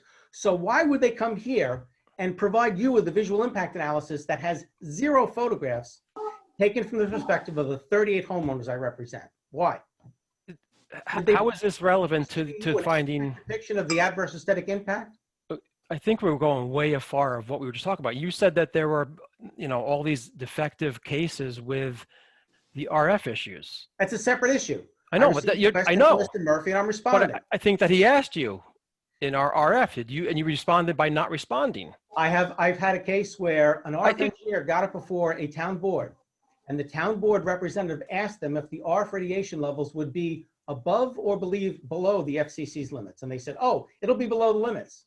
And when I cross-examined them, I got the RF engineer to admit he was talking about the wrong limits. He was talking about the occupational exposure limits, which don't apply to the general public. And upon cross-examination, I got him to admit that the facility, if built, would have exposed nearby property owners to radiation levels which exceed the FCC's limits by 400 to 600%. Yeah. That's an RF engineer standing in front of the town board testifying to this. Yeah. With all due respect, it has nothing to do with our application. Mr. Murphy asked a question. Out of respect for Mr. Murphy, I'm answering him to the best of my ability. Okay. Thank you, gentlemen. Thank you. Okay. I think that kind of wraps up all of the professional reports that we had presented tonight. So if there's nothing else that anybody wants to present, I would like to open the floor to the public to ask questions. Okay, so what I can do is follow the procedure that I've been following in the past. I see there's a lot of people here again that are participating by phone. So the first thing I'll do is I'll go through and ask anybody who wants to be heard to either, if you're on video, to raise your hand and show your hand, or if you can activate the electronic hand raise. And then after that, I'll go through each person and ask again if they want to be heard, to make sure everybody who's on the call has the opportunity to be heard if they want to be heard. And before you speak, also, please state your name and address for the record.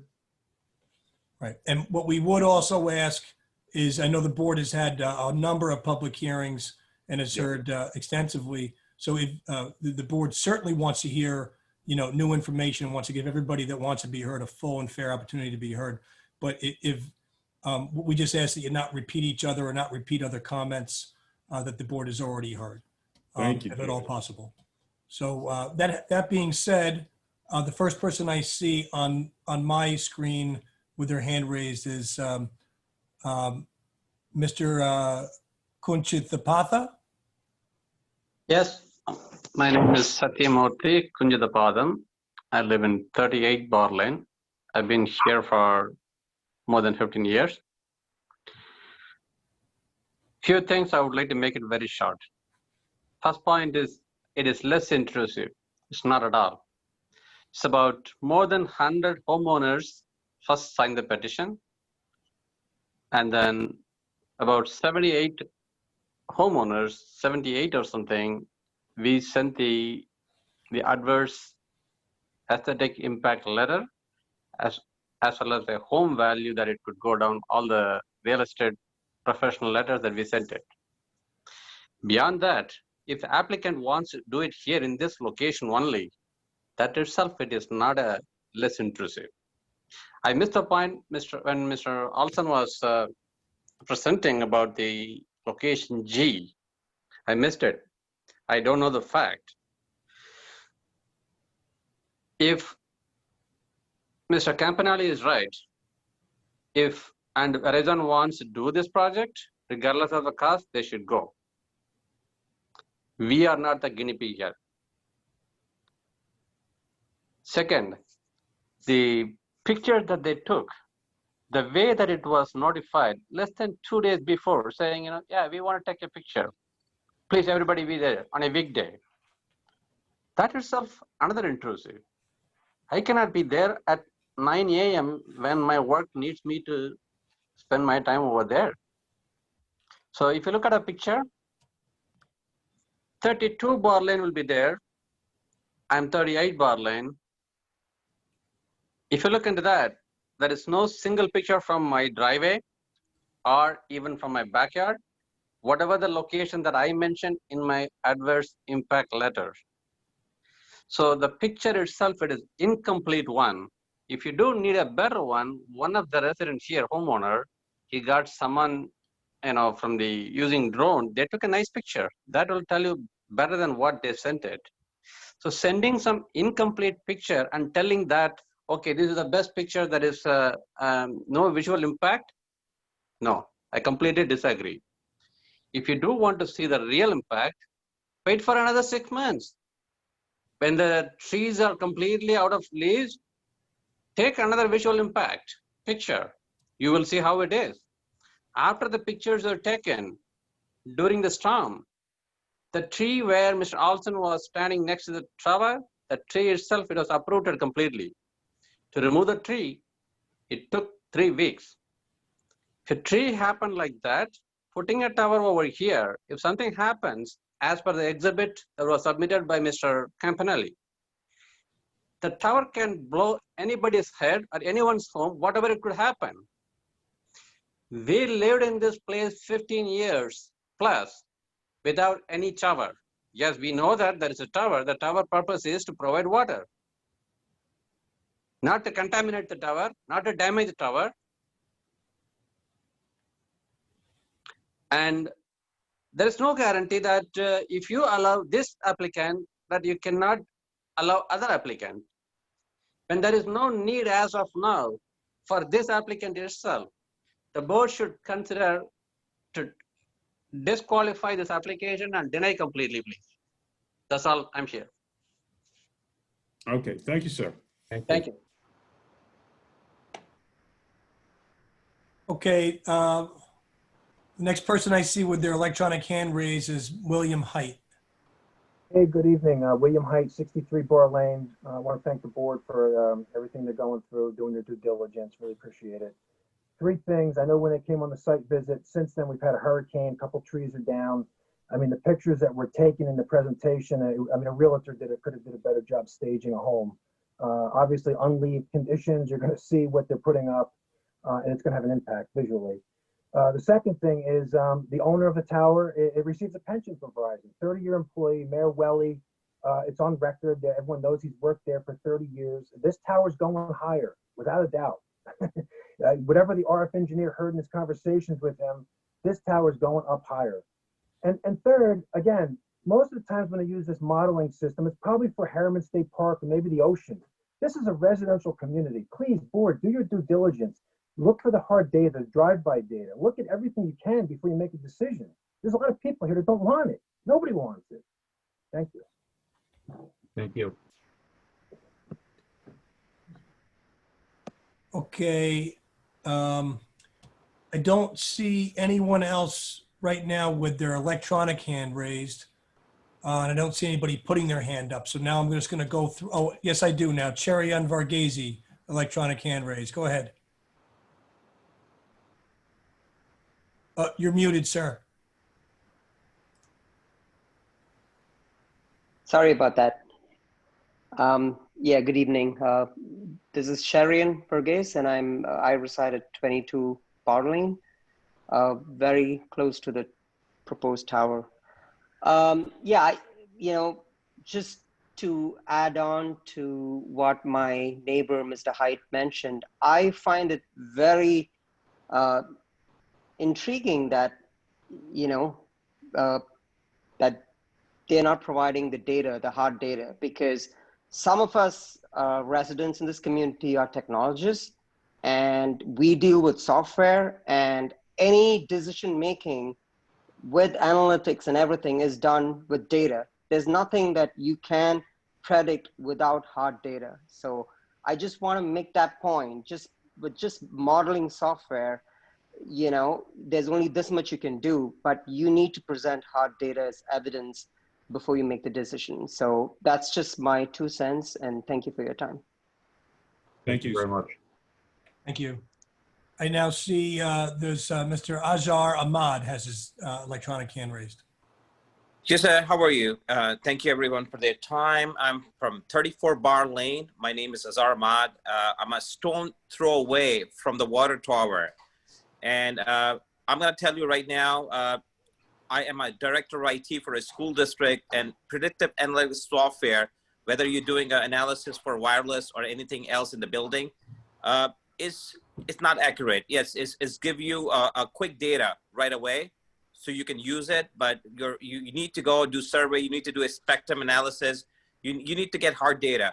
Something like that, I don't think it's not conclusive. I think Verizon is doing whatever they can to put a tower in the back of in our backyard. I wonder how Scott would feel like if somebody want to put a tower like that in his backyard. How would he feel as a person? Because it's a residential community. Okay, we've been living for 12 years. We have kids. We are on the top of the hill here. The tree falls in case there's a big storm like Sandy. If something happens here, would Scott feel comfortable if his family was living in here? All right, so we are completely, we don't feel comfortable at all with this, and that's what we're trying to express here. And town board have the responsibility here to make the judgment, not based on what other people are saying or how important their lawyers are or where their lawyers are, but what the facts are, looking at the community at the end. Thank you. Thank you, sir. Thank you, sir. Very much. Okay. Does anybody else want to be heard and that's able to put their electronic hand up? I would like to be heard. Who said that? Daniel Ridner, 59 Bar Lane. Okay. So again, just speaking a couple of things. So one, I guess my question would be, like, is there any negative for Verizon to provide the hard data? I mean, if there's a significant gap in coverage and they're confident that the tower at target would not work, why not provide the data then? At least then you have all the facts, and you know, and then you can certainly make a decision on like where in our neighborhood would be best to put the tower. But I mean, is there any negative to also, you know, using the software and providing hard data? That'd be one point. Number two, again, just reiterating everything. Again, the visual impact. Those pictures were taken in the middle of summer. Again, six months out of the year, there's no leaves on the trees. So I think a picture from our residents, like during the winter and fall, I think would also be beneficial to figure out what the visual impact would be.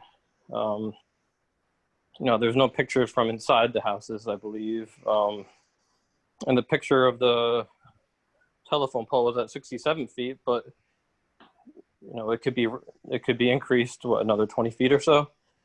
So a picture with a tower of like 20 feet higher, I think would be impactful as well to see the visual impact. And I believe in the past meeting also, Mr. Edwards said that they put a tower behind his house and he had trouble selling his house for a couple of years. And I believe, I might be wrong with that. I don't know if you could confirm that or not. You know, that should be, you know, I don't know if that could be considered as well. And I guess my last point would be, have you guys heard from Senator Skoufis at all? I know he sent you a letter in the beginning of this process, but I'm not sure if you've reached out to him or heard anything from him as well. Yeah, thank you for your time. We got a letter from Mr. Skoufis, but I called his office. Nobody called me back. He never did 1 ounce of investigation, or he didn't make one call to anybody here to try to find out any information.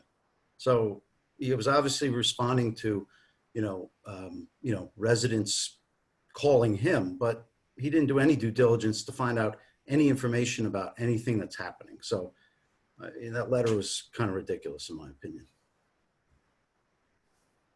Thank you for your guys' time. I appreciate it. Thank you. Okay, the next person I see with an electronic hand raise is Tracy McGann.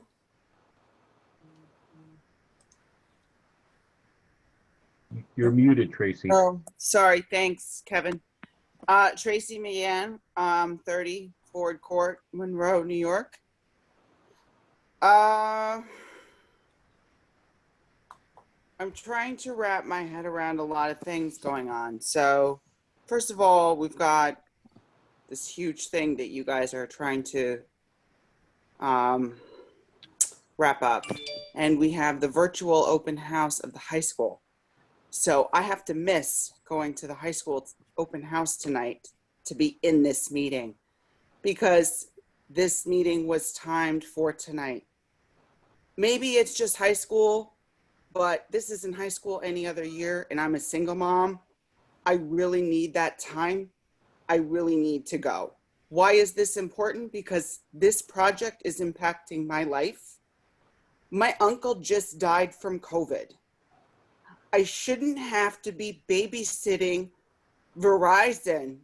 It just feels like this is growing into something that just won't stop. At the end of the day, I want you to remember the numbers and the people impacted here. We have to take time out of our schedules to attend.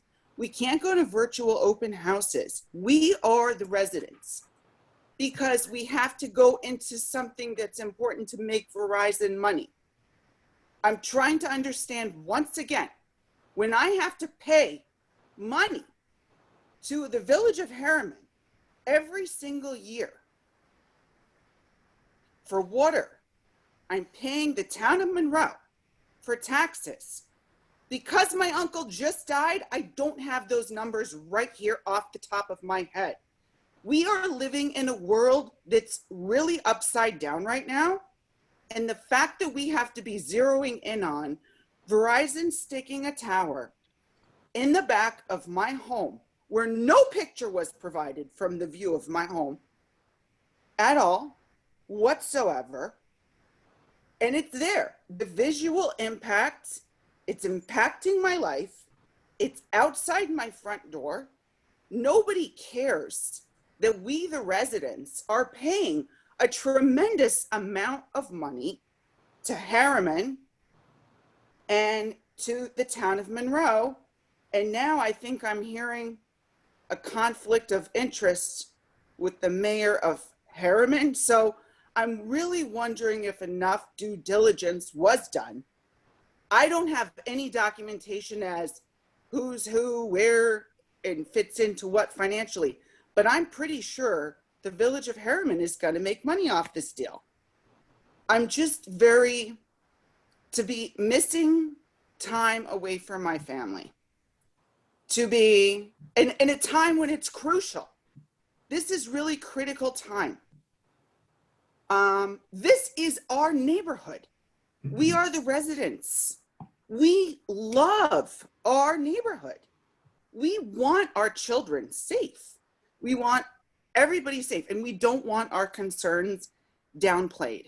I've been up since 3 o'clock in the morning because I'm terrified about what's going to happen on the first day of school tomorrow morning. I have a lot on my mind, and I'm not the only parent thinking this way. This is a lot to be going through, and it's impacting all of us. I guess I'm probably not saying anything that's related to the project that you want to hear from me specifically, but I'm once again thinking about the numbers, what I'm going through here at home in my neighborhood, which I'm already paying for. And I'm thinking about that tower, and I'm thinking about other cell towers that I've seen in the local areas, in Central Valley, in Tuxedo, and they're not on top of communities that have 800 people residing in them. I'm trying to get an understanding of why is it that this tower has to be in this neighborhood with 800 people in it. You go down 17, there's nobody in residential areas where there's cell towers that went into this height down 17, or the one in Central Valley on Route 32 that's the same company that Mike Crosby worked on the projects. This, I just don't understand it. And I think that we have to be a lot more sensitive to the people in our community who are actually out there in the trenches living real lives, not enriching a company. That's what I have to say. Thank you very much for your time. Thank you very much. Okay, I see Mr. Kunchathapa, I'm sorry, has his hand raised again. Yep. Yes. Thanks, Daniel. You covered few points which I missed before. Yes, I also like that expert's opinion. In this case, the town board did that Mr. Rick Edwards' input. In the first meeting, I was impressed with his statement. His own house, he was unable to sell it for 2+ years. I thought he was an independent consultant in this case. I thought he's going to bring up the fair point in this case. After meeting with the Verizon experts and Verizon officials and Harriman Mayer, he completely forgot about what he mentioned before. He's on the other side. So I felt like, he has been moving like a clock pendulum. So that is not really helpful in this situation, because first he says something, second he says on the other side. So I'm unable to grasp what he's exactly saying. Is he favoring simply Verizon? Is he forgetting about aesthetic impact for the homeowners? Or is he forgetting about the home value depreciation because of this? In what basis the town board is going to consider this? If the home value is going to be down because of this, who is going to compensate? I'm sure the expert opinion has given, you put the tower, you approve the tower tomorrow. I'll put my house for sale.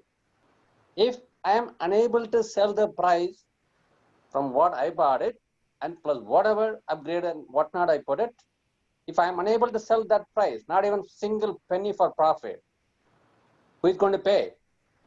ZBA or Monroe Township or Verizon? So the ZBA should consider all these factors before making this decision. That's all. Thank you. I get the spelling of your last name. Sure. Kunjathapadam. KUNCHITHAPATHAM.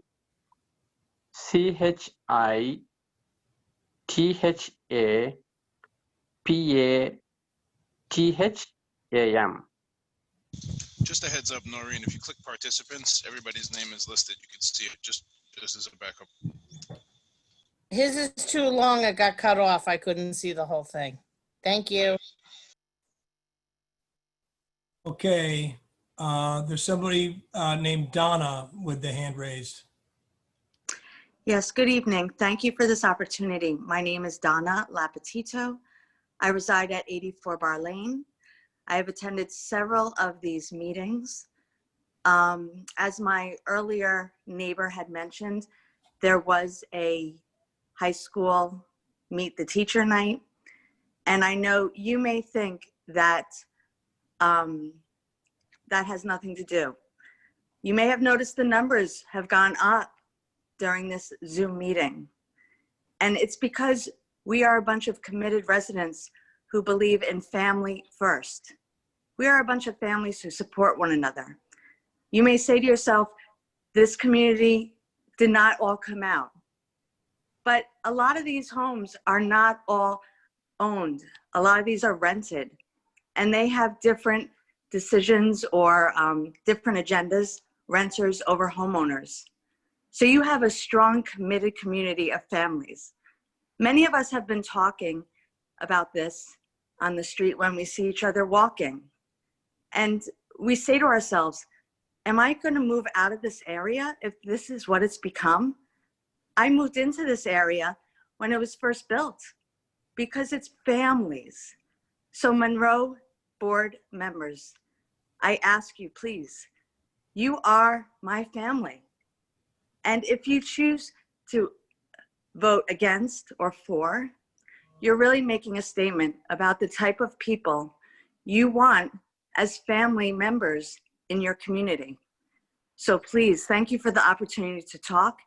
I plead to you on an emotional level, and please consider the people who have spoken up, either pro or against. But thank you for the opportunity for speaking and voting for or against for the people who are families. Thank you. Thank you, Mrs. LaPetita. Okay, I don't see anybody else with an electronic hand raised right now. Is there anybody else that would like to be heard that has the ability to raise their hand or show their hand? Okay, if not, I'm going to do what I did before. I don't see anybody doing that, but I'm going to go through each person I see on the screen and see. All right, let me go to participants. I'm going to go down the participants. Okay. And I apologize, I may repeat somebody's name. I'm just going to go down the list. It's easiest to do it that way. If you've already spoken, I'm sorry for calling your name twice. Just speak up when I call your name if you want to be heard. There's an Allison, but there's an Allison Romano. It looks like two different people. Yes. So the Allison would like to be heard? Yes. Can you hear me? Yes. Hi. Yeah, this is Allison Romano. I live at 35 Bar Lane. Just a few things. I think it's a slippery slope if you approve a variance in a residential area like this. I really want you to consider, you know, since this is the first of its kind to come across your plate, I really want you to consider, you know, what we're saying. And I know you have to make decisions within the telecommunications law and all that, but it's smart planning that we need here in Monroe. We don't want to start on a slippery slope by granting these industries to come into residential areas unless absolutely permitted. You know, that's why you have the zoning the way you do, is because we don't believe these things belong in residential areas. So I'd like you to ask for the hard data. I would like you to, if it costs them more and they have to do 1 or 2 towers elsewhere where it's not going to affect communities, that's okay. And I would say that that's less intrusive than being in the vicinity of 800 people. And this is different than just something going on a street corner, because within 200 feet of a tower, let's say on a residential street, right, you might have 3, 4, 5 homes at most within 200, 300 feet of that. In this case, you've got 45 homes within 250 or 300 feet of this thing, which is, you know, it could be hundreds of people.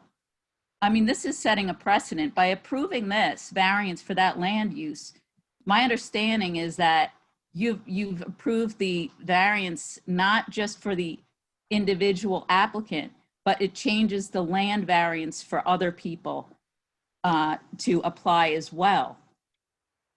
So I would hold your ground and you know, do the right thing. Ask for the hard data. Ask for the proof. And why is it less intrusive to do it here when maybe they can build 1 or 2 towers in a secluded area? Okay, it's more money for Verizon, but it's less intrusive for people. There's so many wooded areas. There's so many commercial areas right around us. I can't see approving this in a residential area. I ask you to uphold our current zoning and really ask them for the data and the proof, because this is a slippery slope here. Once we do something like this, then it's just Monroe it's just a slippery slope. So I'd really like you to take into consideration everything you've heard from us tonight as residents. And one other point about the mayor of Harriman is that we don't vote for him, okay? He's going to make money off of this. So he's willing to lease out this water tower. None of us can say anything. We're not represented in his community for any voting or anything to do with the village. So this is a completely unique case where he's making a decision and none of us have any say in his community. In fact, we're paying, each of us homes are paying $83 a month for the use of that water tank. Okay, we're paying a lot of money. And so there's a little bit of a conflict of interest there, especially since he's getting a pension from Verizon as well. And the last thing is I know is Tony Cordone was actually asking if it was permitted. He was going to go through some documentations or some further investigation regarding if this land could be used in this manner because it was used for water and the deeded, how the land is deeded. And I've never heard back from that. I've never heard any results or what was presented. And I don't know if you could elaborate on that. Thank you again for your time. I appreciate it. I haven't heard anything back from Tony on that, Allison.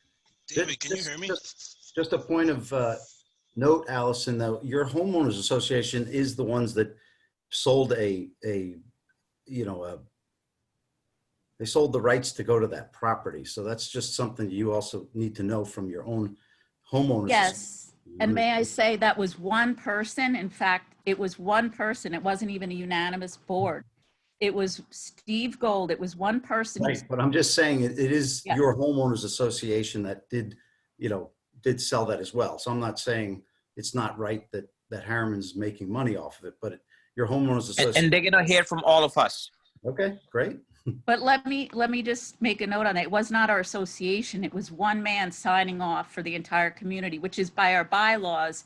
It's against our bylaws. There has to be a full vote. So that's another topic, but it's not that our homeowners association. It was this one individual who had a monetary deal that signed off on it, and we're all questioning that. So that's just a different aside, just so you can know. Well, that's important. It's important that we would know that. Yeah, it is. So thanks for bringing that up. Yep. Am I heard right now? Yeah. I just had a quick question. This is Austin Side, a board member. So I'm just trying to get a question out to our consultant. He's the expert. I am not qualified to review the hard data.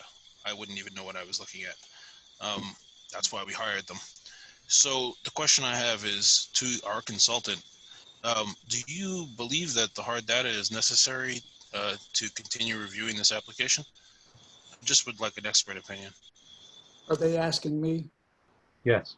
Yes, Rick. Yeah, I think I've actually seen all the hard data that was presented. It was presented openly in the beginning, and there is substantial hard data that supports this proposal. It's there. Yeah, there was also a letter from an expert regarding any physical impacts or bodily impacts that could occur from the project. That was included in the original docket that was submitted. Do you have any reason to believe that information may have been flawed in any way? Because I know that's been brought up several times. I'm not familiar. You're saying bodily impact? Well, yeah, negative impact to your health. Oh, the health of the residents. This is one of those things that's. This is where the lawyer for Cityscape steps in and says that is not a topic of the conversation for this board. Yeah, that's true. No. I'm not trying to weigh in on whether it is or not. I'm just saying that letter was included in the docket, and I'm just saying that it's been brought up several times, and we hired a consultant to review the application. And I mean, I'm not trying to knock what's been written. I just want to make sure that we're all clear that we all read the same thing, and that it seemed pretty legit to me. I can reply that very easy without giving an opinion one way or the other. But I can put it this way. There are an awful lot of attorneys in the world, the entire world. And so far in the history of the earth, there's never been a single successful lawsuit giving a health issue against a cell facility.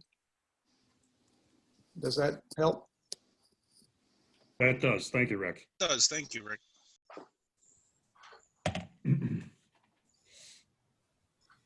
Okay, let me continue going down the list of people here. Of course, the order in which these are on the participant list is changing, but I'm going to go down quickly now. We did Allison Romano. Mr. Azhar Ahmad has spoken. C0POMPK spoke, I believe. Cherian Varghese spoke. Daniel spoke. Donna spoke. Glenda Layson, do you want to be heard? Yes, I'd like to be heard. Hi, how are you? I'd like to thank the board for having this meeting and allowing us to speak. I just wanted to, I have a lot of the concerns as everyone else in this community. I've been living here 16 years. I'm sorry, but I need your address. Oh, Glenda Layson, 33 Bar Lane. Thank you very much.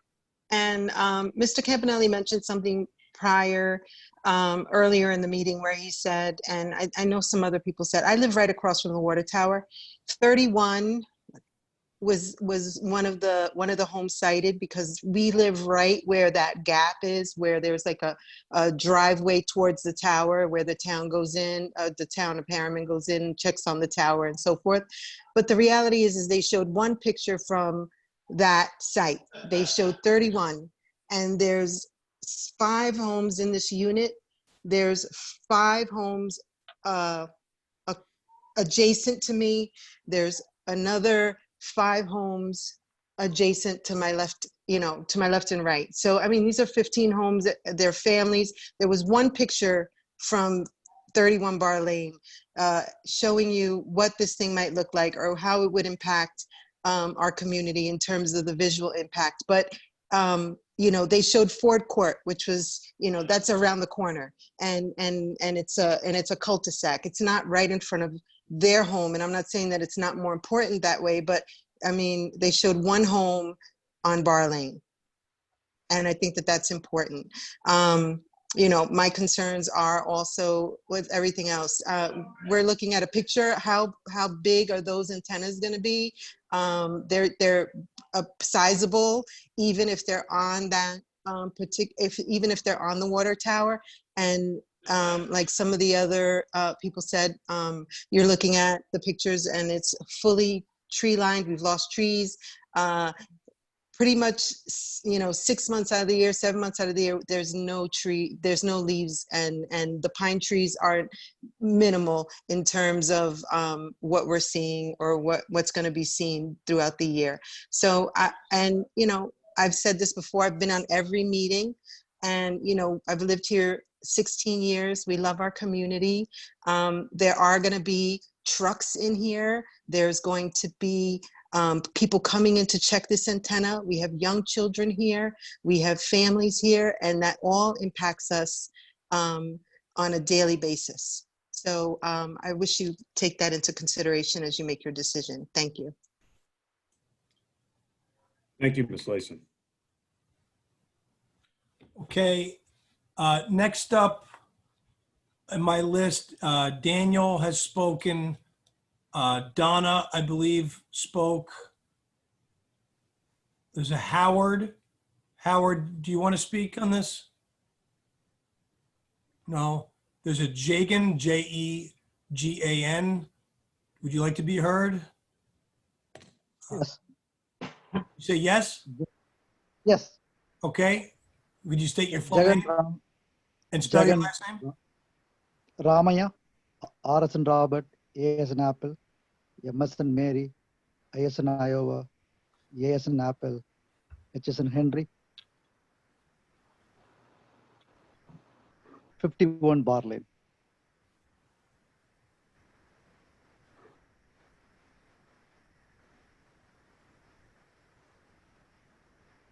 Okay. Can you hear? Yes, sir. Go ahead. Proceed. Yes. So, so lot of our homeowners, we have a concern about the look and the tower comes into our community, So obviously we are all knew that one, as the Monroe Downboard knows that one, this type of cell tower comes into the picture, our community values goes down and the looks will goes down too. So who is going to justify that one? I can agree on a Verizon point of view. They want to provide a cell tower to the whole world. That's fine. But who is going to reimburse our loss? And we, as a taxpayer to Monroe Town, I'm expecting you guys to support us. And I believe you will take a good decision on this one, you know. That's my point here is, right? So unfortunately, the lawyer says that I'm not going to come back and ask another approval, another extension of 20 feet or higher. Is the ZBA going to sign us and give to us? We are not going to provide. This is the height. We never going to increase the height and whatever the, even though we are not happy to put that one, even though the downpour is look like you guys are leaning towards to installing a, on the water tower. What is the guarantee that, what is the guarantee the downpour is going to give to us? You guys not going to allow another 20 feet height increase? Is there anybody is going to give a written statement to us? It's a question to the downpour. Can we expect something in a written statement from Verizon and downpour? You're giving a public, you're asking questions, you're making a statement, sir. You're not. Not a statement. I'm wondering, you know, We're not everybody's gonna made a statement respond. that that's Yeah, not going to change. We're not going to That's not respond right now to going say that we would do that or not. I mean, that's not where we're Yeah, at. that's fine. But I'm expecting something when you are considering something like that. I would like to consider, you know, as a lawyer says that one, I'm not going to ask, nobody's going to increase the height.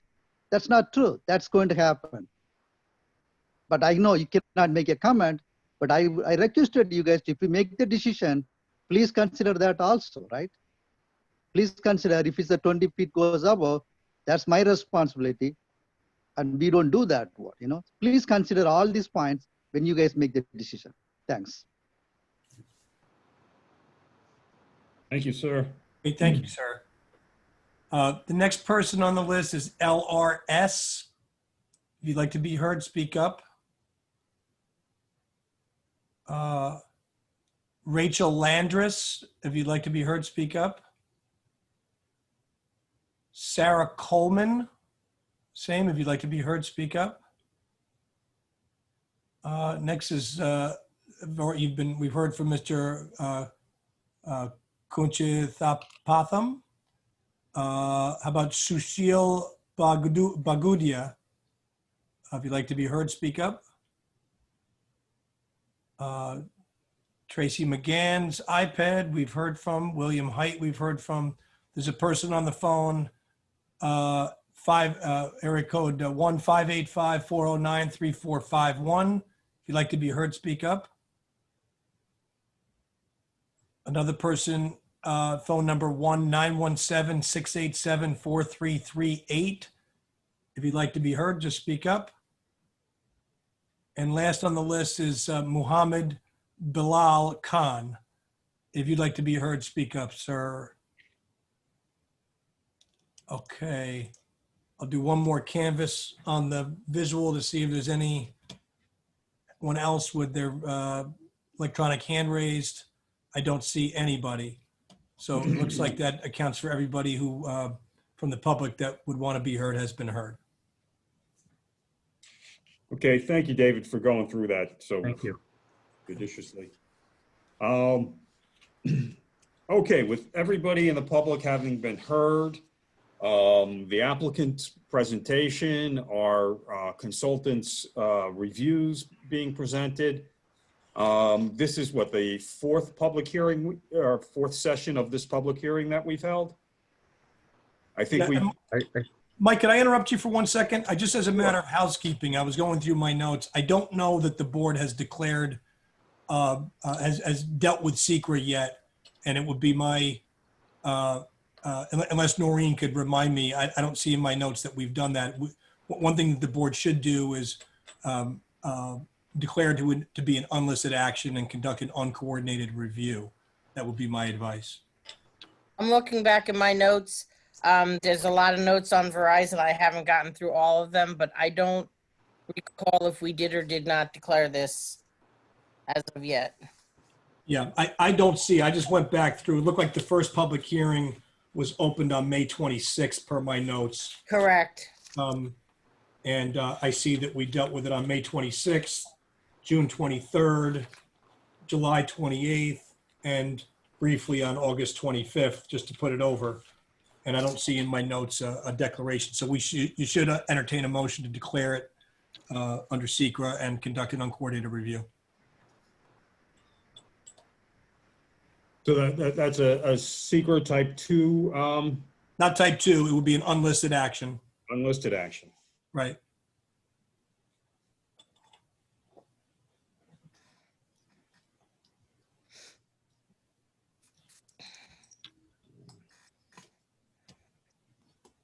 Can we go over the criteria for that? Yeah. Yeah, I don't know if I have the, I think I do have the,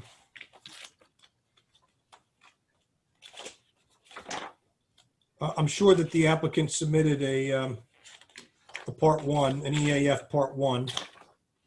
Let's see what that is.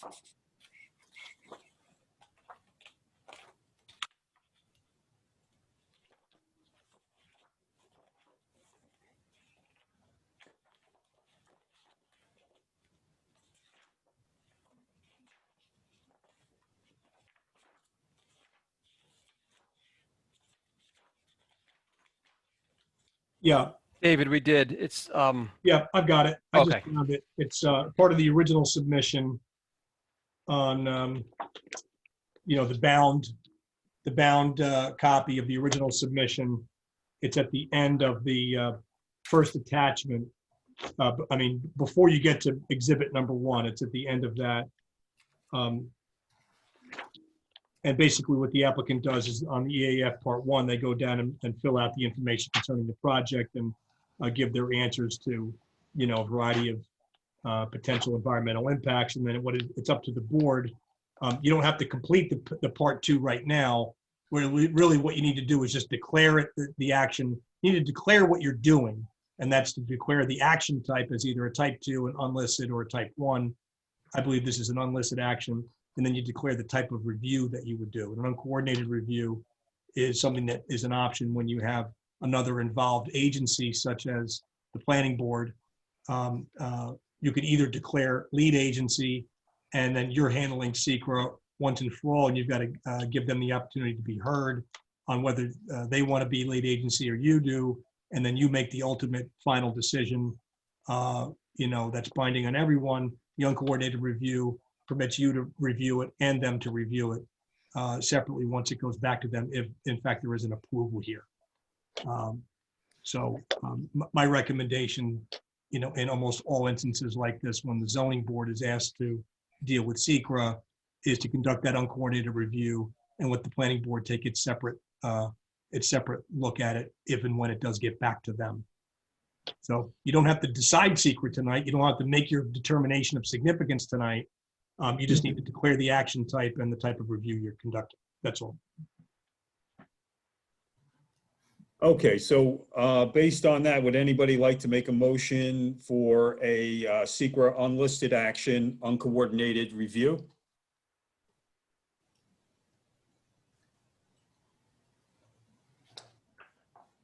Any of the board members out there?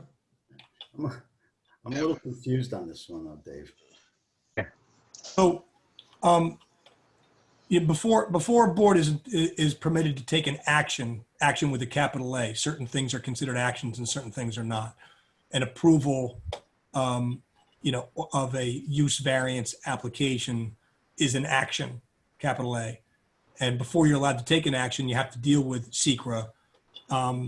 In some instances, you know, virtually, you know, the vast majority of applications that you are dealing with in this board are not of this type. They're of, you know, area variance applications for single family homes, you know, yard setbacks, things of that nature, which are type 2 actions by law, and they don't require an environmental review under secra. That's what a type 2 action is. So that's why we're typically not, you know, usually we're not bringing up secra. But this is a different type of application, so that secra does apply. It is an action. It's not a type 2 action. So it's either a type 1 action or an unlisted action. And a type 1 action are certain, you know, very specific lists under the law of certain things that would be a type 1 action. A use variance in this context is not on that list. So that leaves only one type of action that it could be. If it's not a type 2 and it's not a type 1, that's why there's a catch-all unlisted. So, even though that's the only thing it can be, you have to technically declare it to be that. So that's the first thing, is your obligation under SECRE is to declare the action type. That is just a matter of course. And then the environmental review, what you will do at some point shortly is take a look at the potential environmental impacts of the project. And what you do is there's a part 2 and a part 3 of the environmental assessment form. What happens is the applicant fills out part 1 and gives you data about, basic data about the project. There's 19, questions, and they check yes or no. And you use that as your guide. And then you take part 2, and there's, basically 11 or so questions that you just go through each one. It's 11 potential environmental impacts. And you answer the question, it's either going to have no or a small impact, or it might have a moderate or large impact. Right. But and if we declare it unlisted, then what's the next step? Right. So you declare unlisted, and then you declare the type of review, right? So as I was saying before, there's 2 different ways to go about it, essentially. I recommend the second. The first is, and planning boards invariably use the first, because they're the ones that are rolling up their sleeves on, subdivisions and site plans, and they have their, engineers and planners all involved, and they're really equipped to do SECRE far better than any other involved agency. But if there's other involved agencies, they declare lead agency, and they circulate a memo, to everybody else that's involved, any other agency that has to give an approval for that project. And they put everybody on notice saying, we're going to be lead agency, speak now or forever hold your peace. If you don't want us to be lead agency, you want to be lead agency, well, then speak up and tell us why. And then there's a mechanism to resolve any conflicts. And then, assuming no conflict, the lead agency then takes input from other involved agencies on the environmental impacts. And then the lead agency makes the be all end all final determination under SECRE that either there is or may be a significant environmental impact from the approval of the action, or that there will be none. And that's, none is like what you hear the terminology as a neg dec, a negative declaration under SECRE.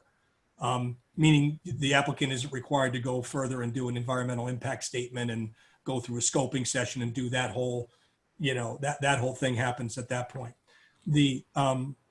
So that's an option for you. If you wanted to be lead agency and you wanted to make the be all end all, environmental determination, then that would be the next thing you would do. Let's make a motion to declare ourselves lead agency and to circulate the notices to all other involved agencies, i.e. the planning board, and then let the planning board chime in on what it thinks, the environmental impacts may be, which is tough because the applicant isn't really even before them as of yet, which is, but in any event, that's one way to go. You're lead agency, and then you declare, and then you wait to, get input, and then you make your determination of significance for everybody. The alternative way of proceeding is not with a coordinated review, it's with an uncoordinated review, where you're not declaring yourself lead agency. You're not saying, I'm going to be the one that reviews this once and for all. You're saying, okay, what we believe this to be is an unlisted action, because it is, and we're going to conduct an uncoordinated review, meaning we're going to conduct our own review. And then when it goes back to the planning board, if, again, this assumes an approval that it would go back to the planning board. It doesn't go back to the planning board, they don't get a use variance. But if there's an approval, then they would have to go back to the planning board. The planning board would then conduct its own SECRE review and make its own determination. And if for some reason it's in conflict with yours, there's a whole mechanism to resolve that.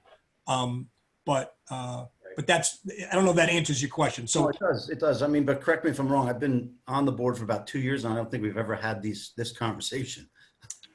Again, virtually every application that you've had before you fits into one of the enumerated categories of a type 2 action. So it just doesn't come up. This is not the types of applications that are typically before this zoning board of appeals are, ones that SECRE doesn't really apply to. I mean, it's type 2 actions. This is different. So this one you have to. But it's So I'll leave it at that. Dave, at this point, should we go through the 3-page EAF form that the applicant has submitted? Yeah, you can. You could go through it, and you could go through the part 2, and discuss it, particularly while the hearing is open. I think it's probably a good idea. Okay. You know, share it on my screen.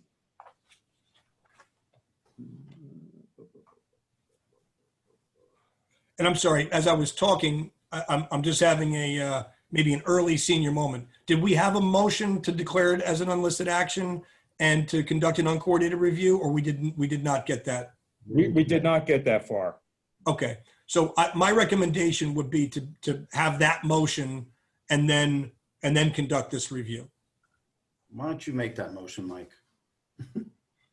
Okay, I would like to make a motion to declare this an unlisted action under SECRA, and that the ZBA is conducting an uncoordinated review. I'll second that. All those in favor? Aye. Aye, Austin say. Okay, thank you, gentlemen. All right, so, what we are talking about here is the SECRA form, and I'm going to share what we have from the applicant. So part 1 is just a basic project description. We've gone through the project description at very extensively. This is just a brief write-up on it.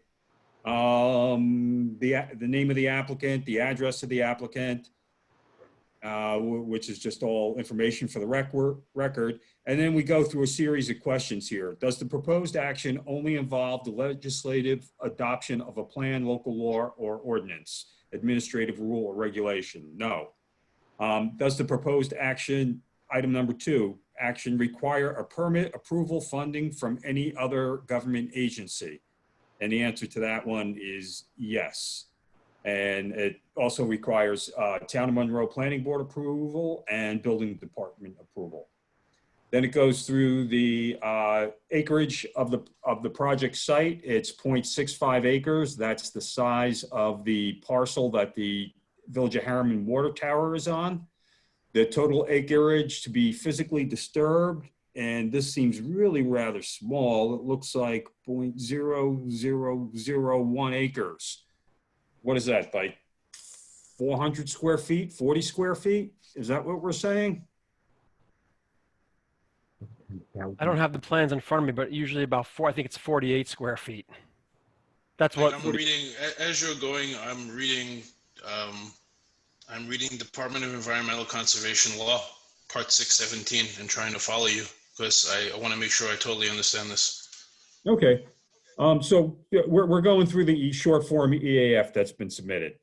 All right. And then again, the total acreage, project site, and any contiguous properties owned or controlled by the applicant or project sponsor. And here it's also 0.0001 acres. So that's just really, that's the footprint of the cell tower pole, because this is what it was based on when it was submitted, this EAF, and also the service panel that gets mounted on the ground.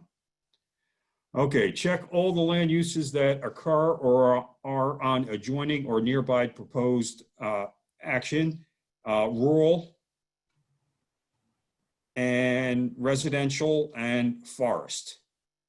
I think that commercial is also an adjacent use. It's light industrial, I think, no? Yes, I believe that's the zone it's also in next door, to the north of the parcel. So those two items need to be adjusted. And then item number 5, is the proposed action a permitted use under the zoning regulations? And here they have it checked yes, but I'm saying no, because that's the specific reason they're here before the planning board. And is the proposed action consistent with the adopted comprehensive plan? And there again, I'm saying no because it's not consistent with the zoning.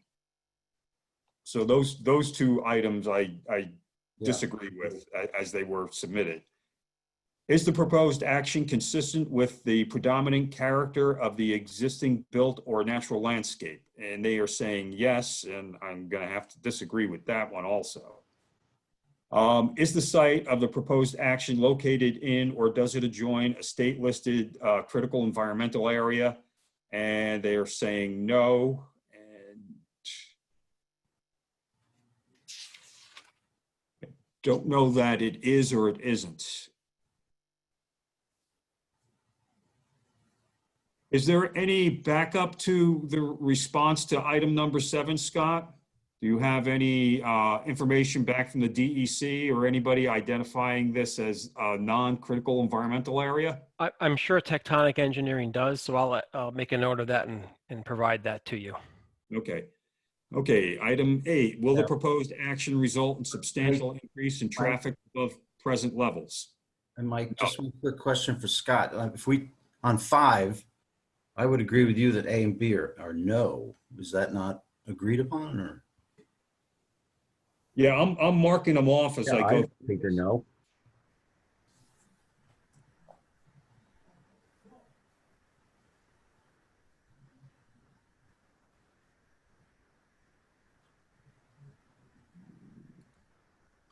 Right. So, I mean, that's why we're going through this, Peter. We're marking it up. You know, we're looking at what the applicant has submitted and seeing whether or not we agree with these answers that are provided. Okay.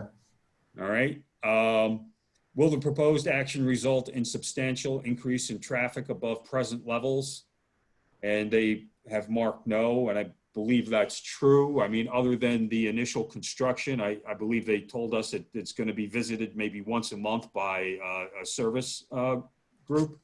So that's not a heavy traffic flow. Are public transportation services available at or near the proposed action? Yes, but it's really not relevant. Are any pedestrian accommodations or bicycle routes available on or near the site of the proposed action? No. No. No. And also not really relevant. Does the proposed action meet or exceed the state emergency or energy code requirement? And they are checking yes on that. I have no reason to disagree with that. Will the proposed action connect to an existing public or private water supply? No. And that's correct. There's no water service needed for this facility. They happen to be on a water tower, but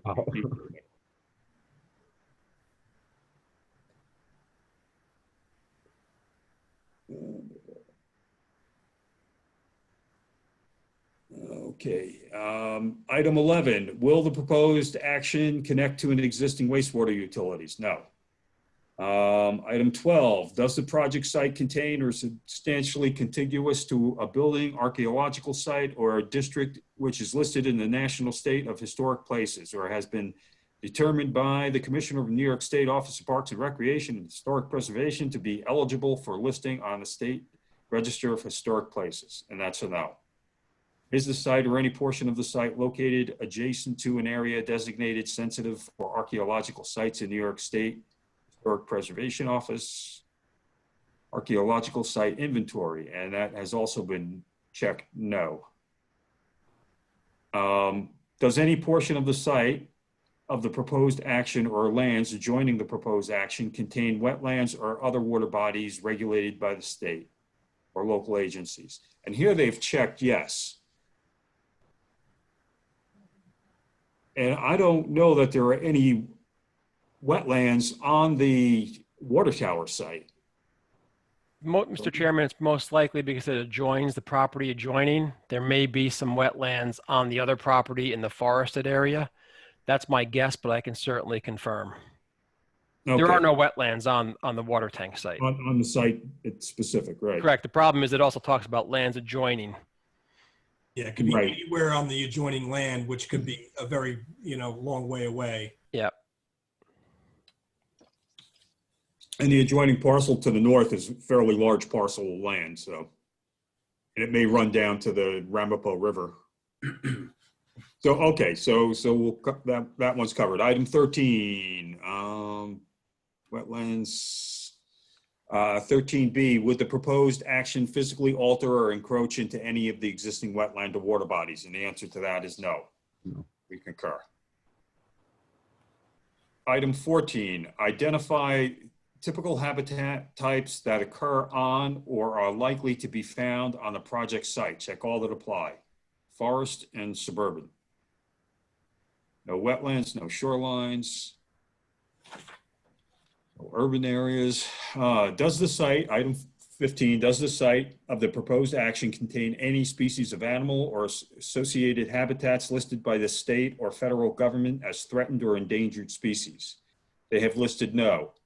Again, on something like that, I don't know off the top of my head whether that's correct. If we can get some verification from Tectonic on how they determined the answer to number 15.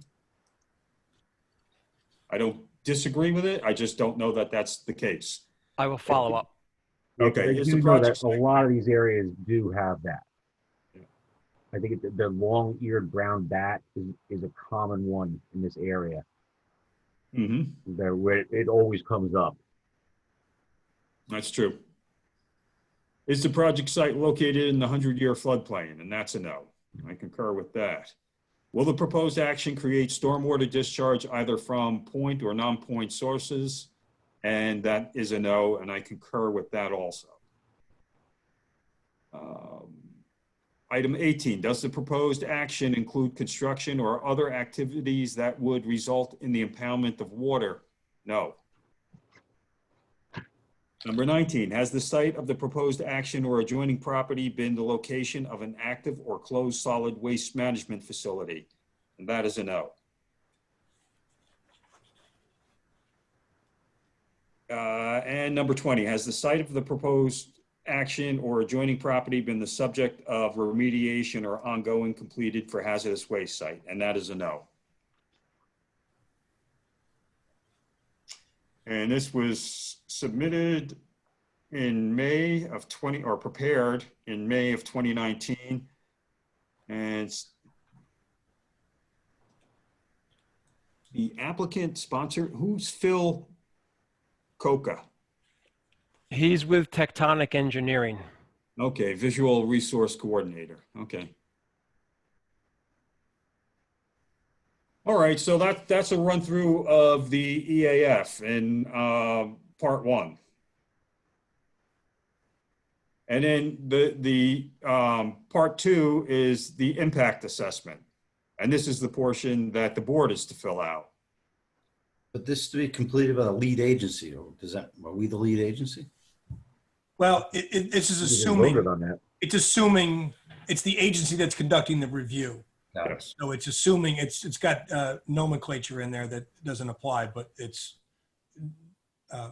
form would apply to your review. Okay.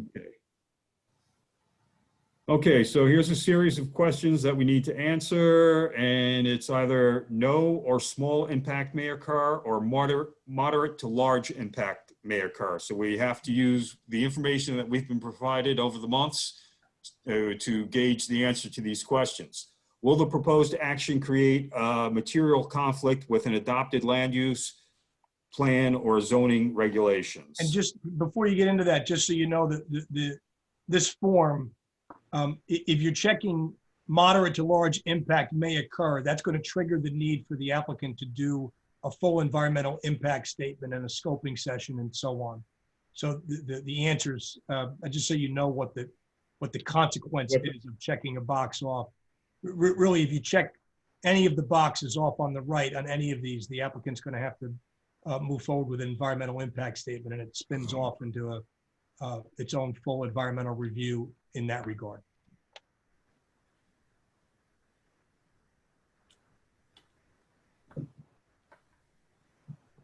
Can I just, may I just jump in here? Yeah, go ahead. Would it be appropriate to deal with this after the public hearing is closed? Yeah, I think I think you're right, Scott. I'm getting ahead of myself because we needed to declare the action type. you know, but you're correct, Scott. The public hearing should be closed first. Thank you for that. Right. I mean, and the board can then, you know, can consider this if it wants at the next meeting or whatever it wants to do. Right. But that's depending on when fair the public comment. hearing is closed. That's a fair comment. I think that's correct. Thank you for that. And I would, you know, just like to get some confirmation on the couple of items that we had here in part one that, you know, we don't know instinctively or by the information in the record whether or not these answers are correct. Exactly. So we'll provide that information as soon as we can so that you can complete your review under SECRA. Okay. Okay, so we can complete that review and making the determination under SECRA after we close the public hearing. That's correct.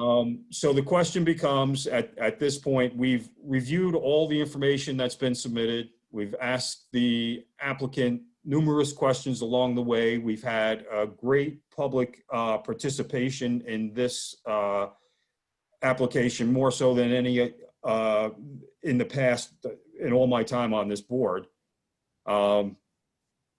You know, my question to the board members is, do we see a need to continue on with this public hearing? Have we received and gone through all of the information we expect to? Or are we at a point now where we can close the public hearing and move to our, you know, next month, perhaps, move to our determinations on this? Yeah, I have a question. The only point of contention, it seems, is on the data side is this hard data question. And I'm looking for us to have a discussion as to whether we think that we would need to get that additional data, or if it's something that we would even recommend that we would need. I don't know. It seems like it's one of the larger points that has come up in this process.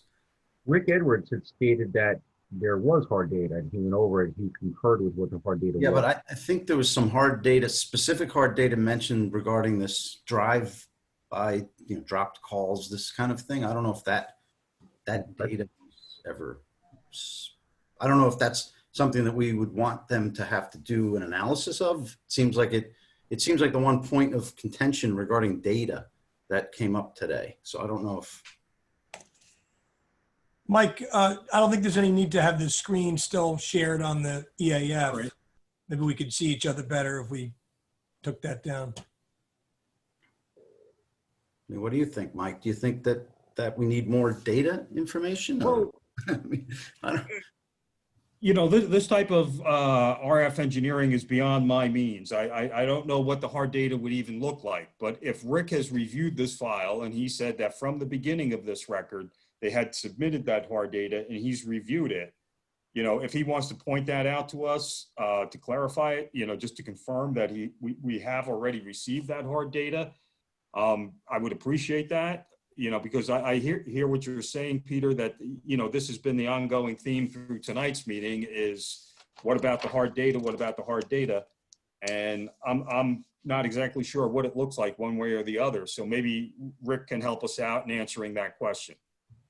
If you would like me to, I can respond. Yeah, they provided hard data. They did show where the gaps were in maps. And also they did show the capacity issue with graphs. Both of those were in the original package that was presented, and that's what I used to make my initial presentation. And so yes, I don't know what other hard data you need. It was a very clear graph on the capacity issues, very clear and very detailed, but again, you have to know what you're looking at. It's not going to be understood by virtually everyone else. Right.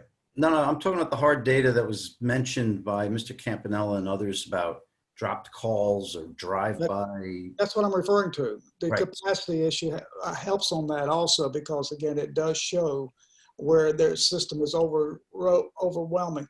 But there are some additional graphs if you would like them. I think you can request drop call logs. Verizon does have those. I've seen sufficient information that I'm satisfied with it. But yeah, I think there can be, if there is data that they do have raw information on drop calls that it's automatically logged at sites. And if that's something that you feel like you need to have, you can request it from Verizon. Well, the only reason I bring it up is because some of the respondents and the public have stated that that's information they think is important. And, if that information is available and it proves that there's coverage gaps and such, then that puts that, Mr. Campanella's, argument is that we haven't analyzed any of that data yet. So I guess the question, one of the questions that might be relevant is the hard data. It seems to me that what Rick is saying is that there is data that's submitted, and then Mr. Campanelli is saying, yeah, but there's more data. And so the question is, for Rick, for the expert, is the data that Mr. Campanelli is referring to, is that of the type and kind that is ordinarily required to come to a conclusion on this point? Or is the data that you've seen sufficient to come to a comfortable conclusion on the point? Right? Is that another way of putting the issue? If you're asking me, the barrier that has to be determined is proof of need, justification of need. I've seen sufficient data for justification of need. And I think that's how I started out my report. How much data do you want? It's tough. It's a tough question to give to me because most people are not going to understand what I'm saying, because when you talk to people that understand the RF world, it's like speaking a foreign language, and it's hard to understand a lot of times what we're trying to say. But effectively, and again, remember, I mean, just for instance, we're battling Verizon tooth and nail in some other locations. So, we're not friendly to anybody. We look at things on a completely independent, unbiased process based on the information supplied. And if it's insufficient information that we see, we will come back and ask for more. The data that I've seen in the initial responses is probably the most, T-Mobile has provided additional data beyond what Verizon did in some applications before, but it was extensive information that was provided initially, sufficient enough. And I saw maps, and these maps you have also that point out where the coverage gaps are, again, if you know how to look at them. I took some of the maps, and for our own information, I put circles around the gaps and so forth that indicated where they were, things like that. I mean, so it's a tough question. How much data do you want when the question is justification of need? And if they can justify need for any of the spectrum that they have, there is a need to improve that system, improve those facilities. And they have done that. I mean, they showed a justification on both the low frequencies and their mid-band issues. And as I say, the capacity problem is there also. Okay. Yeah. I guess the simple thing is that just, do I need any more information? I don't. That's the easiest way to describe it. Thank you, Rick. And I would imagine if Verizon is going through all this trouble to, prepare this application and go through this process, that they have determined that they have an internal need for this new tower. Okay, so if we're satisfied on the data that has been submitted to date, we've received the, tonight we received the alternatives analysis matrix. We also received the visual analysis that was conducted, based on the photographs taken about 2 months ago out on the project site. We've heard a lot more input from the local residents, and we hear them loud and clear. I don't know that there's a need to keep the public hearing open at this point. If we've received all the data that we're going to receive, we've heard all of the testimony at this point. What do the board members feel about that? I mean, do you have I agree with you, Mike. I agree with that. Mike, this is Austin Side. I completely agree with that. Okay. All right. So with us being in agreement on that, would anybody like to make a motion to close the public hearing? I'll make a motion to close the public hearing. Thank you, Kevin. I'll second that. Thank you, Peter. All those in favor? Aye. Aye. Aye. So that's 4 ayes for the record. Okay, so I think for tonight, that kind of wraps up our process on the Verizon application. We've taken the action of, declaring this an unlisted action under SEQA, and we're conducting an uncoordinated review. We've closed the public hearing. We've reviewed all of the data submitted. And I think during the course of the next month, we need to, think through our, how we're going to decide this case in the coming month, so that next month, when the applicant is on the agenda, we will have a resolution one way or the other. So one of the major requirements of the Telecommunications Act is that any decision made either in favor of or against needs to be in writing with the substantial evidence supporting it cited therein. So what I would do for the board is to prepare that resolution, for or against citing it that would comply with the Telecommunications Act. That's a very important part of that act for a variety of reasons. So I think we have an agreement on the shot clock to extend it through November. Obviously, in a perfect world, that would mean the board should be prepared, if it can, to make a decision at the October meeting. And if it is, then I need to be prepared in advance with, a drafted resolution for the board's consideration. So one thing that you might do is, if you have, some thoughts, if any of you have some thoughts to discuss openly on the record about how you feel about the application and the standards applicable now, you can. That would give me some idea of which way to draft the application. Now that the public hearing's closed, you're not prejudging anything for sure. And that might be helpful to me. If you're in a position to even express some of your thoughts, to kind of come to some straw consensus as to which way you'd like to go. And if you have any questions of me on the law, I'd be happy to address those as well. Well, I think one of the first things to clarify is that, what we're discussing here for consideration is the installation on the water tower, not any one of the other 2 poles that were proposed. Yeah, I mean, one of the main things, as Mr. Campanelli has pointed out, and as I've advised you in the past, the least intrusive means, and there's a variety of different ways of stating the test depending upon the procedural status that the matter is in. But to me, one of the main things that you've got to look at is, as we've talked about the standard all along. Is there a gap in service? Is there a need? Is this facility going to satisfy that need? And then is there, is this the least intrusive means of going about it? And I think what the board heard from Mr. Olson tonight, and to some extent from Mr. Campanelli, and I think that the board would see it, is that the original application was for a monopole tower 67 feet in front of this water tower.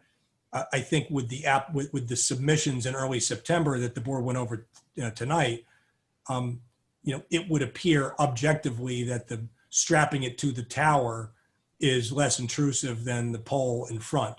So I think, to your point, Mike, that you just made, that would be what you would be considering. I don't think there's much question about that. Okay. So yes, that's the answer. That would be what you would be considering under the standards. Dave, can I ask a question? This is Austin Side. Sure. I'm not an expert when it comes to the law, and I'm simply reading the language that I see. And I am looking specifically at how the Department of Environmental Conservation classifies type 2 actions. And I'm trying to understand what the implications are as to whether this, if this was considered a type 2 action, what would that mean? It just means that there's no further review under the New York State Environmental Quality Review Act is required. Right? Okay, that's interesting. So I would position, I would potentially position this as a type 2 action, and I want to get the board's kind of thoughts on that. I was reading 617.5 type 2 actions. And, this may not be something that we're going to be able to, kind of resolve on the phone, because clearly everybody has to be able to look at, the law. But it does mention that the following actions are not subject to review under this part. Number 9 is construction or expansion of a primary or accessory appurtenant non-residential structure or facility involving less than 4,000 square feet of gross floor area and not involving a change in zoning or a use variance and consistent with local land use controls, but not radio communication or microwave transmission facilities. So when I read that, that to me would make this a type 2 action, but I may not be well versed in the law. I don't have the type 2 action list in front of me, but I hear you. I'll take a look at that between now and the next meeting. You raise a good point. It sounds like there's a disjunctive in the middle of the sentence that makes it tough to figure out without having it in front of me. Okay. That I'll give you the citation. That's CR and 6 CR NY 617.5. Right. And that is paragraph C, subparagraph 9. Yeah, paragraph 9. Okay, I'll take a look at that. So if it was a type 2, what would be the implications of that? The type 2, just if it's type 2, then it doesn't require you to go over the part 2 and part 3 of the EAF and make a determination of significance. It basically presumptively there is no negative environmental impact, and so no further review at all is required. In fact, if it's a type 2 action, there's a law that says you don't even need to declare it as a type 2 action. It just is. But it's often it's better to take the step to actually declare it as such.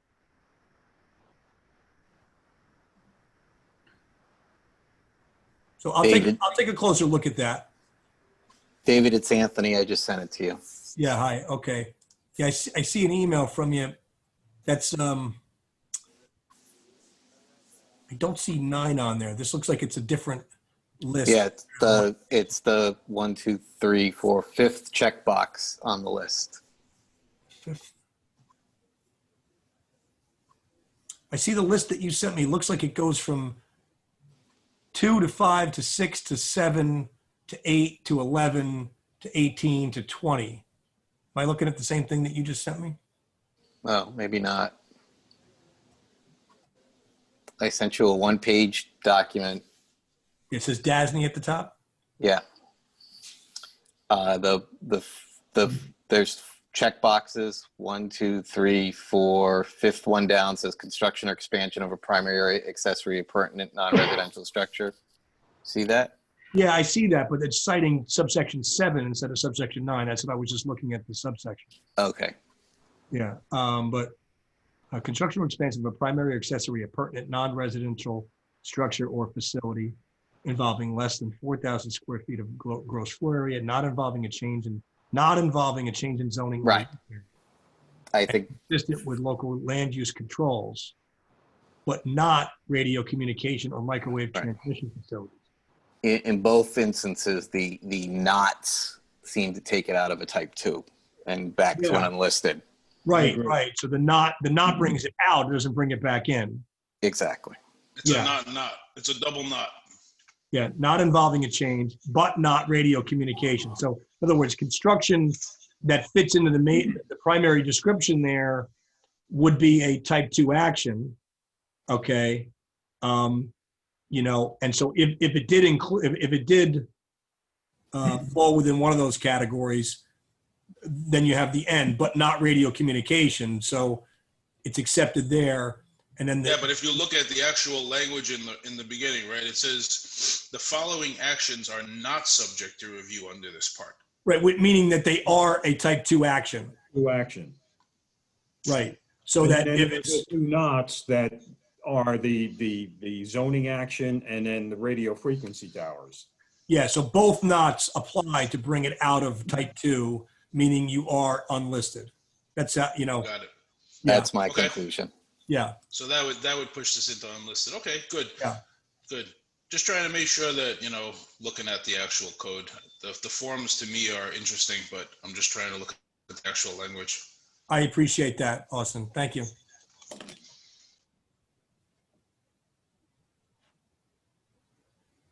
You know, I think it's, I know you want to try to get some kind of direction here, Dave.